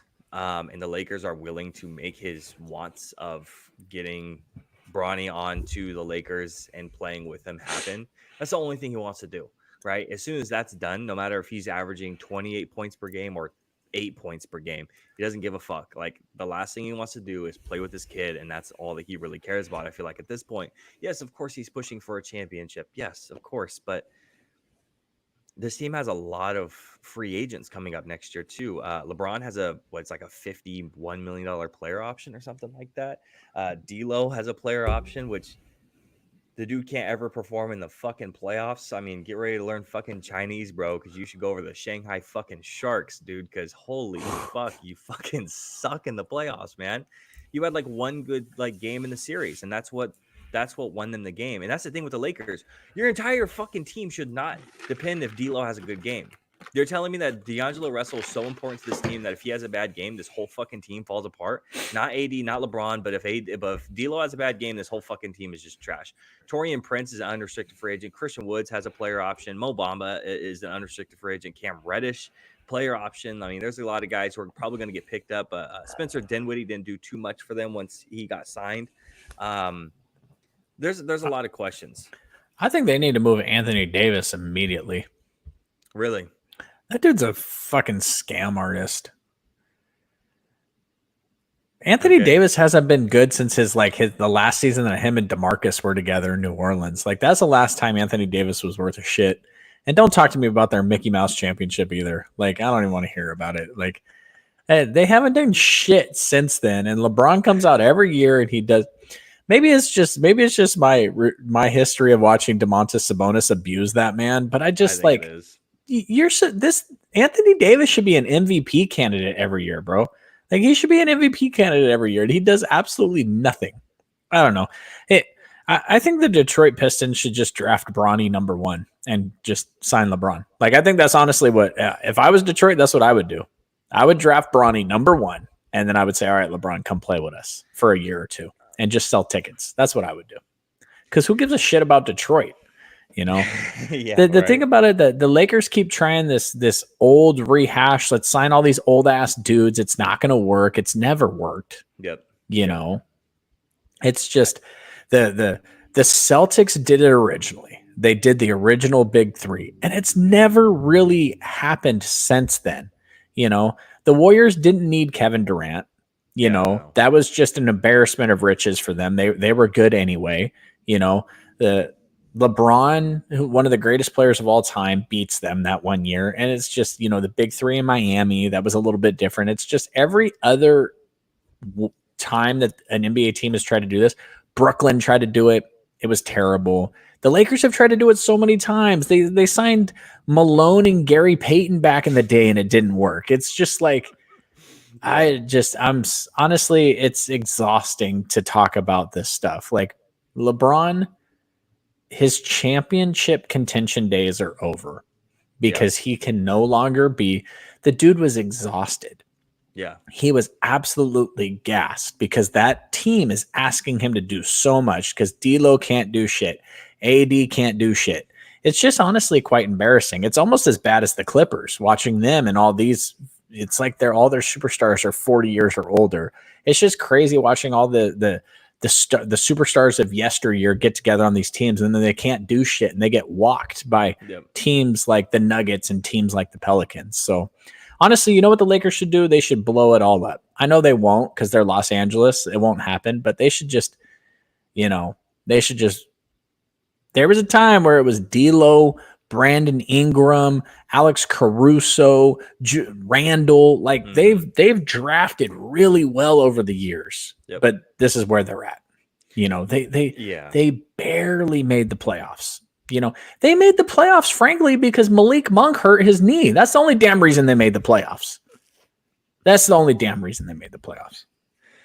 it is crazy looking at the teams that are just absolutely demolishing. Like you said, the teams of yesteryear, right? The teams that we see as the high competitors, or the guys we see as high competitors, just coming in now, and they're killing them, right? And whether that's off of, you can't anymore in the NBA, I don't think, put together just 3 really good, talented guys, and then it just automatically fucking work. Like No, year because one, they're it's just gonna just dominate. it's a possession of iso ball every time down the floor. Look at the Suns. Yep. You know what I mean? Like you got Booker and Durant and Bradley Beal, and every time down the court, it's like flip a coin. Whose turn is it to iso ball? Yep. You know what I mean? Well, they were the 6th seed. Let's talk about them. I mean, it's really Phoenix has like no draft picks until like 2031 or something fucking stupid. Like it's fucking crazy, dude. And you traded it all away for what? Bradley fucking Beal? Crazy. Like you can't defend the 3 at all. Your defense on the 3-point line is basically non-existent. That's number 1. Number 2, who the hell is ball handling for this team? Chris Paul. When you traded for Chris Paul, you made an immediate impact for a guy who was the ball handler. He is a vet. Imagine, this is something I just heard recently. You have the Wolves. Imagine the impact a guy like Mike Conley could have on the Suns. He's not going to fucking go out there and average fucking 20 points a game. Nothing stupid, right? But just a veteran presence on the team to ball handle and make sure guys are where they're supposed to be. Something that Bradley Beal has to get through his fucking head is he's not the 1, he's not the 2, he's the 3. He's the 3. That's where we're at. You're the 3rd option. I know you were just the 1. I know you've been a 2 in the past. You're the 3 now. And you need to like remember that. Like Devin Booker is ball handling and he shouldn't be. Let him be one of the best shooting guards in the league. Let him do that. Let him be a shooting guard. Don't have him ball handle. You need a guy to come in and ball handle and floor general this entire team. And it's just, like you said, it's iso ball. The only team that actually works well off of iso ball is the Celtics. They run iso more than any other team in the league, but it's just the pieces that are around the entire team because of how it's built is just fucking different. It's so different. And you have young superstars in Jason Tatum and Jaylen Brown, not aging old geriatric motherfuckers like Bradley Beal. They lost that series by a combined 60 points. There wasn't even a game that was close. It was like the Kings Pelicans thing. Everyone's like, oh, the Pelicans can't beat the Kings 6 times in a row. I'm like, I don't know if y'all have noticed, but every time they play, the Pelicans win by 20. This isn't some competitive, hard-fought battle bullshit. They just keep wiping the floor with us. We don't have anything to do with their length. It was the same thing. The Suns had nothing for the. Hey, nothing. They looked embarrassing. Kevin Durant, Devin Booker, and Bradley Beal had absolutely nothing for the Minnesota Timberwolves. That shit is wild. For a team that didn't look like a team last year, right? Minnesota looked like they were irritated with each other. Kat and Rudy looked like they were constantly fighting. Nobody could decide what anyone wanted to actually do because they never had any time to mesh between Kat's injuries, Rudy's injuries, and then the midseason trade. Ant just had to take over as the number 1 option on that team is kind of where he needed to emerge as the leader, and he did. Is it crazy that the biggest injury news of the postseason so far has been coaching? Yeah, right. People blowing out their patella tendons and breaking their fingers, slamming. That shit was that knee injury was wild. I was like, wow, how does that happen? Dude, the Timberwolves are a team, right? They're a full team. Hey, yo, they got Kevin Durant, but we got Jaden McDaniels. Like, fucking Ant, dude. Ant is the over or under 2.5 years. Ant wins his first MVP. Under. He's so fucking good, and he is slowly. This is. I want the Wolves to win the next series so bad, because I want this to be the Anthony Edwards coming out party. I'm the face of the league, and they just had a press conference where Kat was like, "Yeah, he's the face." I know he says he has a couple years, and I I have to wear sunglasses around him because the lights are so bright, because he's just that way.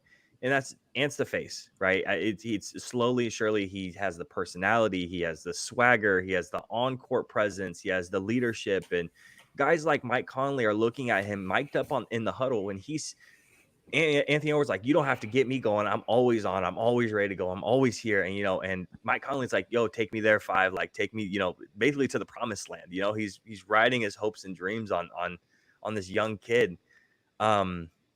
And then going back to the Suns on a press conference stuff, I forgot who it was, but the GM of the Suns was asked about just like the offseason stuff. Did you hear this? He was asked about it. I think it was today or yesterday, and asked about like the future of the Suns, and they're like, "Oh, we're going to be focusing on building around Kevin Durant." Apparently, fuck Devin Booker. We're gonna be focusing on building around Kevin Durant. Check this. No team has ever unlocked Kevin Durant's true potential, and we hope to be the first. That motherfucker stood up there and said that. They're fucking done, dude. They're this franchise is so fucking done for like the next decade. It's fucking over for these fucking guys. um Looking at the last set of Western Conference teams, the Dallas Mavericks and the LA Clippers fucking series. So Dallas, hopefully this ends with both yeah, teams getting eliminated. they just tie and they just never end it. I mean, let's be honest. Nobody outside of LA likes the Clippers. No. You know, nobody likes any of those stars. Kawhi is a freaking he's an embarrassment, honestly, to the NBA, in my opinion, with his antics over the years, with his fake injuries and his bullshit and all that other stuff. Yeah. It's funny that Russell Westbrook gets the hate that he does when that dude just shows up every night to play basketball. He's got a love of basketball that knows no boundaries, and people hate him. And then, playoff P and all the other BS they got. And then you got freaking Wax City Kyrie Irving. And then Luka Doncic, he thinks he gets fouled every second he's on the court, and he has to throw a fucking hissy fit after every play. I got to tell you, man, the Kings set themselves back 100 years, drafted Marvin Bagley over Luka. But after dealing with DeMarcus and throwing a fit on every play, I absolutely could not have stood watching Luka every single night. I know he's a superstar, but watching him play, it's just like, it's almost as sometimes it's shy as like this, just watching them with the foul baiting and the bullshit and the complaining. You know what I mean? Like at least DeMarcus would complain because he didn't think he fouled nobody. Because DeMarcus would go down on the offensive side and he'd get his ass beat in the post. He'd get his face smacked. So then he goes down and he's playing defense. He gets called for these touch fouls that piss him off. But Luka, man, watching that dude complain is exhausting. He baits the fuck out of everything, and he thinks everything should be a foul. And he definitely complains a lot, and he doesn't play fucking defense ever, right? Like, the reason the Mavs are this good today is not because, Luka's fucking going crazy. No, Luka can actually focus primarily on only offensive stuff, and he doesn't have to barely play any fucking defense because of the acquisitions of PJ Washington and Daniel Gafford. Like, those two acquisitions went crazy for their front court. It absolutely changed the entire team, the defensive team. And I do want to back up a little bit. Luka in game 4, I believe, was tested a lot, and he they got after him quite a bit, and he played decent defense. I'll give him the credit that he deserves there. But it's such a, I don't like watching him either, man. Every single, like, my cousins that live up in Washington, and I talk to them, and I'm like, they watch all fucking basketball all the fucking time. They watch everything. And I asked them how they feel about Luka, and they can't fucking stand the guy. They're like, he's just boring to watch. He's a fucking bitch. He's a crybaby. Like, it's same feelings about like Joel Embiid and like these type of like superstars who foul bait and they do all the same ass bullshit. Luka is so bad that we just spent 6 minutes complaining about this series and we didn't even talk about James Harden. That's how bad Luka is. Yep, exactly. I don't know. Not to cut you off, but I don't know how you could, like, and I'm literally watching it as we talk. How could you watch Luka play a game of basketball and then, God, this is going to pain me to say. Let's set aside my Kings fandom for a second. How could you watch a game of Luka playing basketball and then turn on a Pacers game and watch Tyrese Halliburton and think to yourself, oh yeah, I'm more entertained by Luka? That shit is just like the way Tyrese plays with love and joy. And, he just shot a 3, follows his shot and dunked the ball off the tip. He didn't even get the rebound. He skied up and dunked the ball just now. I'm sitting here watching it. And then you got Luka. Luka have shot that 3 and then turned to the ref and screamed because someone touched his thigh as he was shooting. It's frustrating because he's supposed to be the next generation of superstar. And this is not what we want to watch. Like, no, not at all. And we're looking, new generation of superstar, and looking at the old generation of the LA Clippers.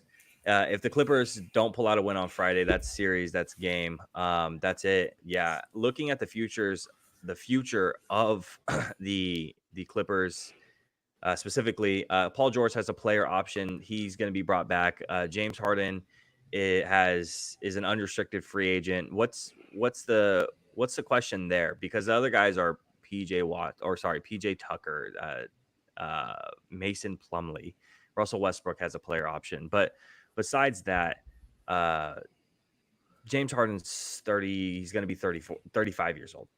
He's unrestricted free agent. Does he stay in LA, or is he going to move on to somewhere else again? Nah, they're not. They're not bringing him back. There's no way, especially if they lose this series. You know what? He's going to go sign somewhere with Klay Thompson, and that team's going to be absolutely fucking terrible next year. That's where he'll end up at, because some dumbass team's going to hand Klay a bag, even though he ain't worth shit anymore. It's true. I shouldn't. Clay's separate of this conversation because that dude got his career sapped by injuries, and he was a hell of a player. And it's disappointing to see it end this way for him, but. You know, it just, I don't, I mean, if I had it my way, no one would sign him. James Harden would just have to retire. Yeah. Or he can go play with D'Lo in Shanghai. Yeah, right. It's just disappointing because James Harden on the Rockets was my favorite shooting guard in the league, and it wasn't particularly close. I was just recently talking about this with my cousins, and I'm like, it wasn't close. He was my favorite, and he was just super entertaining. He was fun to watch, and I loved the player he was. And then all of a sudden, all the antics came out, and it's fucking disappointing to see my love for a player turn to hate very quickly because of he plays for a rival, or I just don't fucking like him anymore. It's just disappointing. Looking at the Eastern Conference, New York Knicks, Philadelphia 76ers. This is the best series of the playoffs so far, in my opinion. It's been super entertaining to watch. The last game, Game 5, went into overtime off of some missed free throws. Well, Mitchell Robinson just blunders, then Josh Hart missing a free throw, and then Josh Hart in overtime at the end saving the ball from going out of bounds, and then they actually called him out, and he wasn't. And then Brunson going up for a 3, and then he was going to get contested, and then so he throws it away. And nobody was in the corner because Hartenstein was already cutting in, so to go grab that rebound. So it was an unfortunate series of events for the Knicks that I thought they should have ended it there. I think this is either Knicks ended in this game or Joel Embiid goes ballistic, and I think that's the only way that the 76ers can win this one, because that's the only way they've won the games. Is Joel's gone ballistic, Tyrese has gone ballistic. Besides that, New York's a better team, right? We talk about the younger teams. Shockingly. I thought this was going to be 76ers coming in and upsetting them. But Jalen Brunson's so good. You remember the text message I sent you at the beginning of the season? I asked you about Jalen Brunson. I'm like, how do you feel about Jalen Brunson? Do you remember What'd I say? I don't know. Here, let me see if I can search the text message, but I thought about this today. I wonder if I can find it. Good luck. A year ago, you'd have been able to find it. We did all our texting through Snapchat. Oh, maybe I did. Yep, I did. It was through Snapchat, so I don't think I can find it. Yeah, I don't remember. I remember it was like, oh, he's a solid young guy who has some potential, and then he's blew up to be uber talented this year. So, huge question marks, not of maybe the losers of the series of the 76ers, because I think they're going to hang their hat. Obviously, Joel Embiid probably should have won MVP if he's healthy. Bam, hang the hat. Tyrese Maxey is incredibly talented and a great second option. Hang your hat.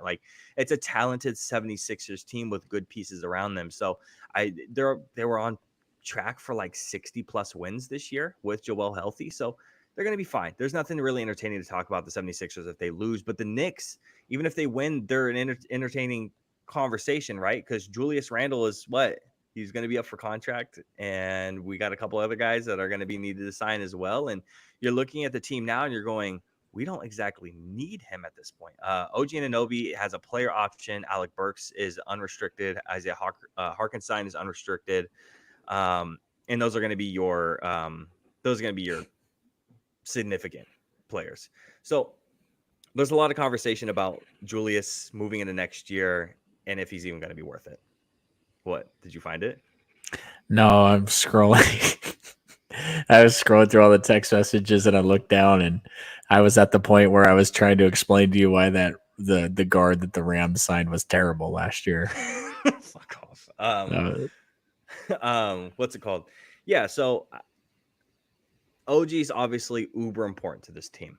As soon as they traded for him, the whole team's dynamic changed. And you don't trade away two pieces away to Toronto to then not sign OG even before the player option even happens. I think they're going to get a deal done before that even comes about. But yeah, Julius Randle, what do we do with Julius? Because there's already questions beforehand. Are they moving on from him after this year, seeing what the 2 seed New York Knicks can actually do with a team led by Brunson and Anunoby and Josh Hart and Harkenstein and Mitchell Robinson and a lot of talented young guys on this team? I don't think you bring Randall back. I don't think so either. Especially with the conversations that have already happened. And if you were wondering about it, then you have solved that by watching the way the team has played without him. Yeah, no, absolutely. Because then you don't even have the conversation with some of these stars. Like, what does a Jimmy Butler-less Heat look like? We're watching it now. What does a Julius Randle-less Knicks team look without him? And we're watching it now, and we're looking at two polar opposite sides of the spectrum. So, I think we got to wrap up the books on the New York Knicks, Julius Randle, and he's going to go to another team next year. The 6th seed and the 3rd seed, the Indiana Pacers and the Milwaukee Bucks. The Pacers currently lead the Bucks 3-2 with their next game today. So, looking at this, the chances are Pacers are maybe going to pull out this series. No Giannis.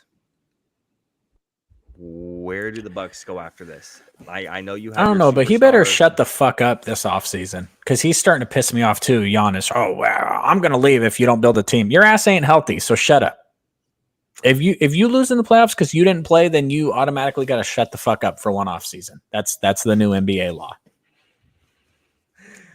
He's ran his mouth all year, and the problem with it is I love Giannis Antetokounmpo. I love him as a player. I love his play style. I love watching him.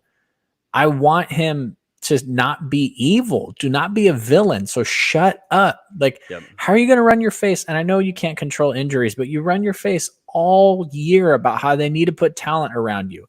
They go and trade for Dame, and now you aren't nowhere to be found. It just... Yep. And then you get rid of your coach because you don't like some of the word is, you don't like some of the defensive schemes that are being implemented on the team, and you don't like the coach. You want to get rid of them. And then you bring in Doc fucking Rivers for some reason. And everything's just mediocre. Like, it's incredibly average to the point where at the end of the year, the record was 500 with him on leading the team. So it's just, what are we fucking doing here? Their free agents is Malik Beasley, Patrick Beverly, Jay Crowder, Wesley Matthews, and then his brother are the unrestricted free agents this year. Thanasis. Thanasis. Yeah, I don't know where we go from here. Everything, I think, depends on Giannis's attitude, and you got to get a new coach in there. And the Pacers look good in terms of they look great. Can confirm. They're young, they're talented. Pascal Siakam's going to have to get signed this offseason. You don't trade for him, the assets you did, and then you don't sign him.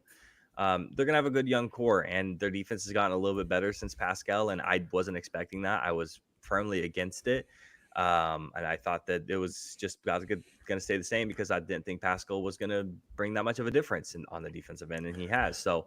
And Tyrese has obviously gotten healthier also from where he was at. He really pushed through injury to try to hit that limit of games so he can because it's important for him for his contract, which is fucking stupid to begin with, but whatever. But he's obviously gotten healthier, and I think they probably had an arrangement to re-sign Pascal before the trade was made. But you knock off the Bucks here, and you go in and you I'd have to check. Who are they lined up to have in the second round? Do you know? we play either the Cavs or Magic, so they either play Yeah, the they'll have the Knicks or Knicks or the Sixers. Sixers. I mean, if the Knicks get through, the Pacers might go to the Eastern Conference Finals if they come up against the Knicks. Yeah.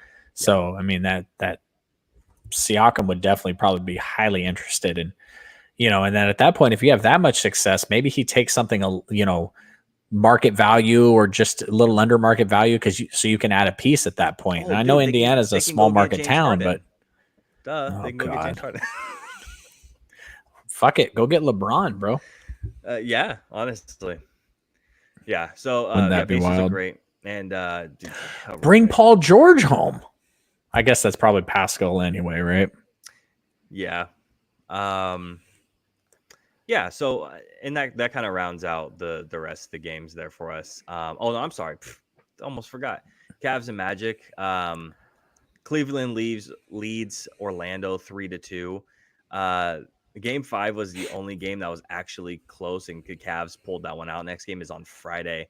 It is Thursday currently if you are watching this on YouTube, so apologize if we haven't got around to that. I would love to see the Magic tie this up. I'm rooting for the Magic immensely. Whoever wins this is going against Boston, so it doesn't fucking matter to me. We'll beat either team, but I don't think Cleveland is actually as talented as Orlando is. I think Orlando would actually give more fits to Boston than Cleveland defensively. So I would rather see Orlando pull it out. So I hope that the game on Friday is entertaining, and I hope they pull out a win. I just hope it's not a blowout. It just seems like whoever gets ahead first ends up winning. Whoever knocks down their shots immediately, because they're both really good defensive teams, they make their adjustments and then they're good to go. Too late, you're already down by 20. Like that's how every single game is pretty much gone. Yeah, I'd like to see the Magic. I'd like to see Magic move on just because I think they have the best player out of the two teams, and I want to see, the stars shine on the biggest stage. So yeah, absolutely. Anything else from the NBA playoffs, Drew?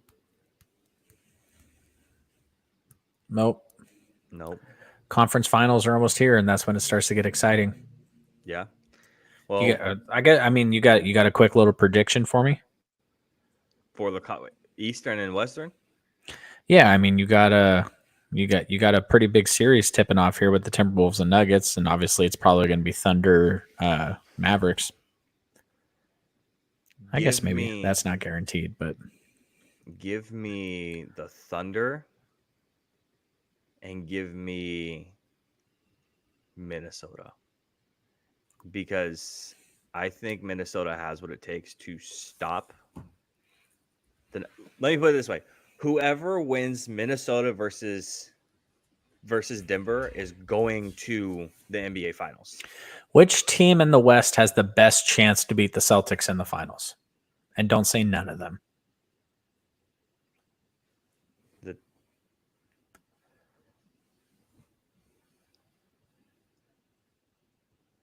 See, I think the best opportunity to beat you guys is still the Nuggets, but I don't think the Nuggets are going to make it, which is weird. It just comes down to matchups at that point. But it's between Minnesota and that's it. Between both of them could give us a lot of trouble. Minnesota. I think what makes a difference, as much as Rudy Gobert is called the most overrated player in the league, and he's probably a defensive player of the year, I think he does make the difference there. As much as we live and die by the three a lot of the times, but if those aren't dropping, because they have a guy like Jaden McDaniels who's long and lengthy matching against Jason Tatum, and it's not a great matchup for them. And Jaylen Brown wants to run to the rack, and all of a sudden you have a 7'1" Frenchman standing in front of you. I think it makes a difference. I think his presence is daunting. And yes, I know Jokic is there too, but he's not. One's a decoy and the other one isn't. So I think the matchups defensively definitely make a big difference. I think we match up like with the wing players. I think we match up fine with the Nuggets. And Kristaps and Jokic going back and forth, it would be interesting if Kristaps can stay healthy and consistent throughout the entire series. So, but I think Minnesota would give us the biggest problem throughout the entire finals. So I hope they make it, because I want this to be Ant's thing. If we lose, I want it to be to Minnesota. I don't want it to be to I want it to be Minnesota or Oklahoma. If we're gonna lose, I don't want it to be to Denver. So, what about you? I think the Celtics are going to win, and I don't think it matters. I hope so. Well, besides that, Drew, we will be back next week. More NBA stuff. Maybe we can discuss a little bit, or we can give a little bit of a leeway. Maybe give a week break and go to off-season grades eventually for the NFL, and then soon jump into, once we get closer to like June-ish, I want to jump into like summer scouting and start jumping into that. Maybe we should just call it, a scout and a better, and just call it a day, just because of all the scout and a shit. gambler. Yeah, let's go. There was a text message I sent you in January, by the way, that said, I think the Bears should take Rome at number 9. Jesus, all the way back at January, huh? Yeah. And then there was your wide receiver rankings that had Brendan Rice like 6th and Ricky Pearsall like 14th. So that doesn't make me feel too good. Well, I changed them. I think Brendan's like 10. So Ricky's probably still somewhere around that 14 range. But yeah. Besides that, Drew, any final words? Peace. All right. We'll be back next week, you guys. If you made it to the end, we do appreciate it. Subscribe. Hit us up on TikTok. Have a beautiful week. See you later. Peace.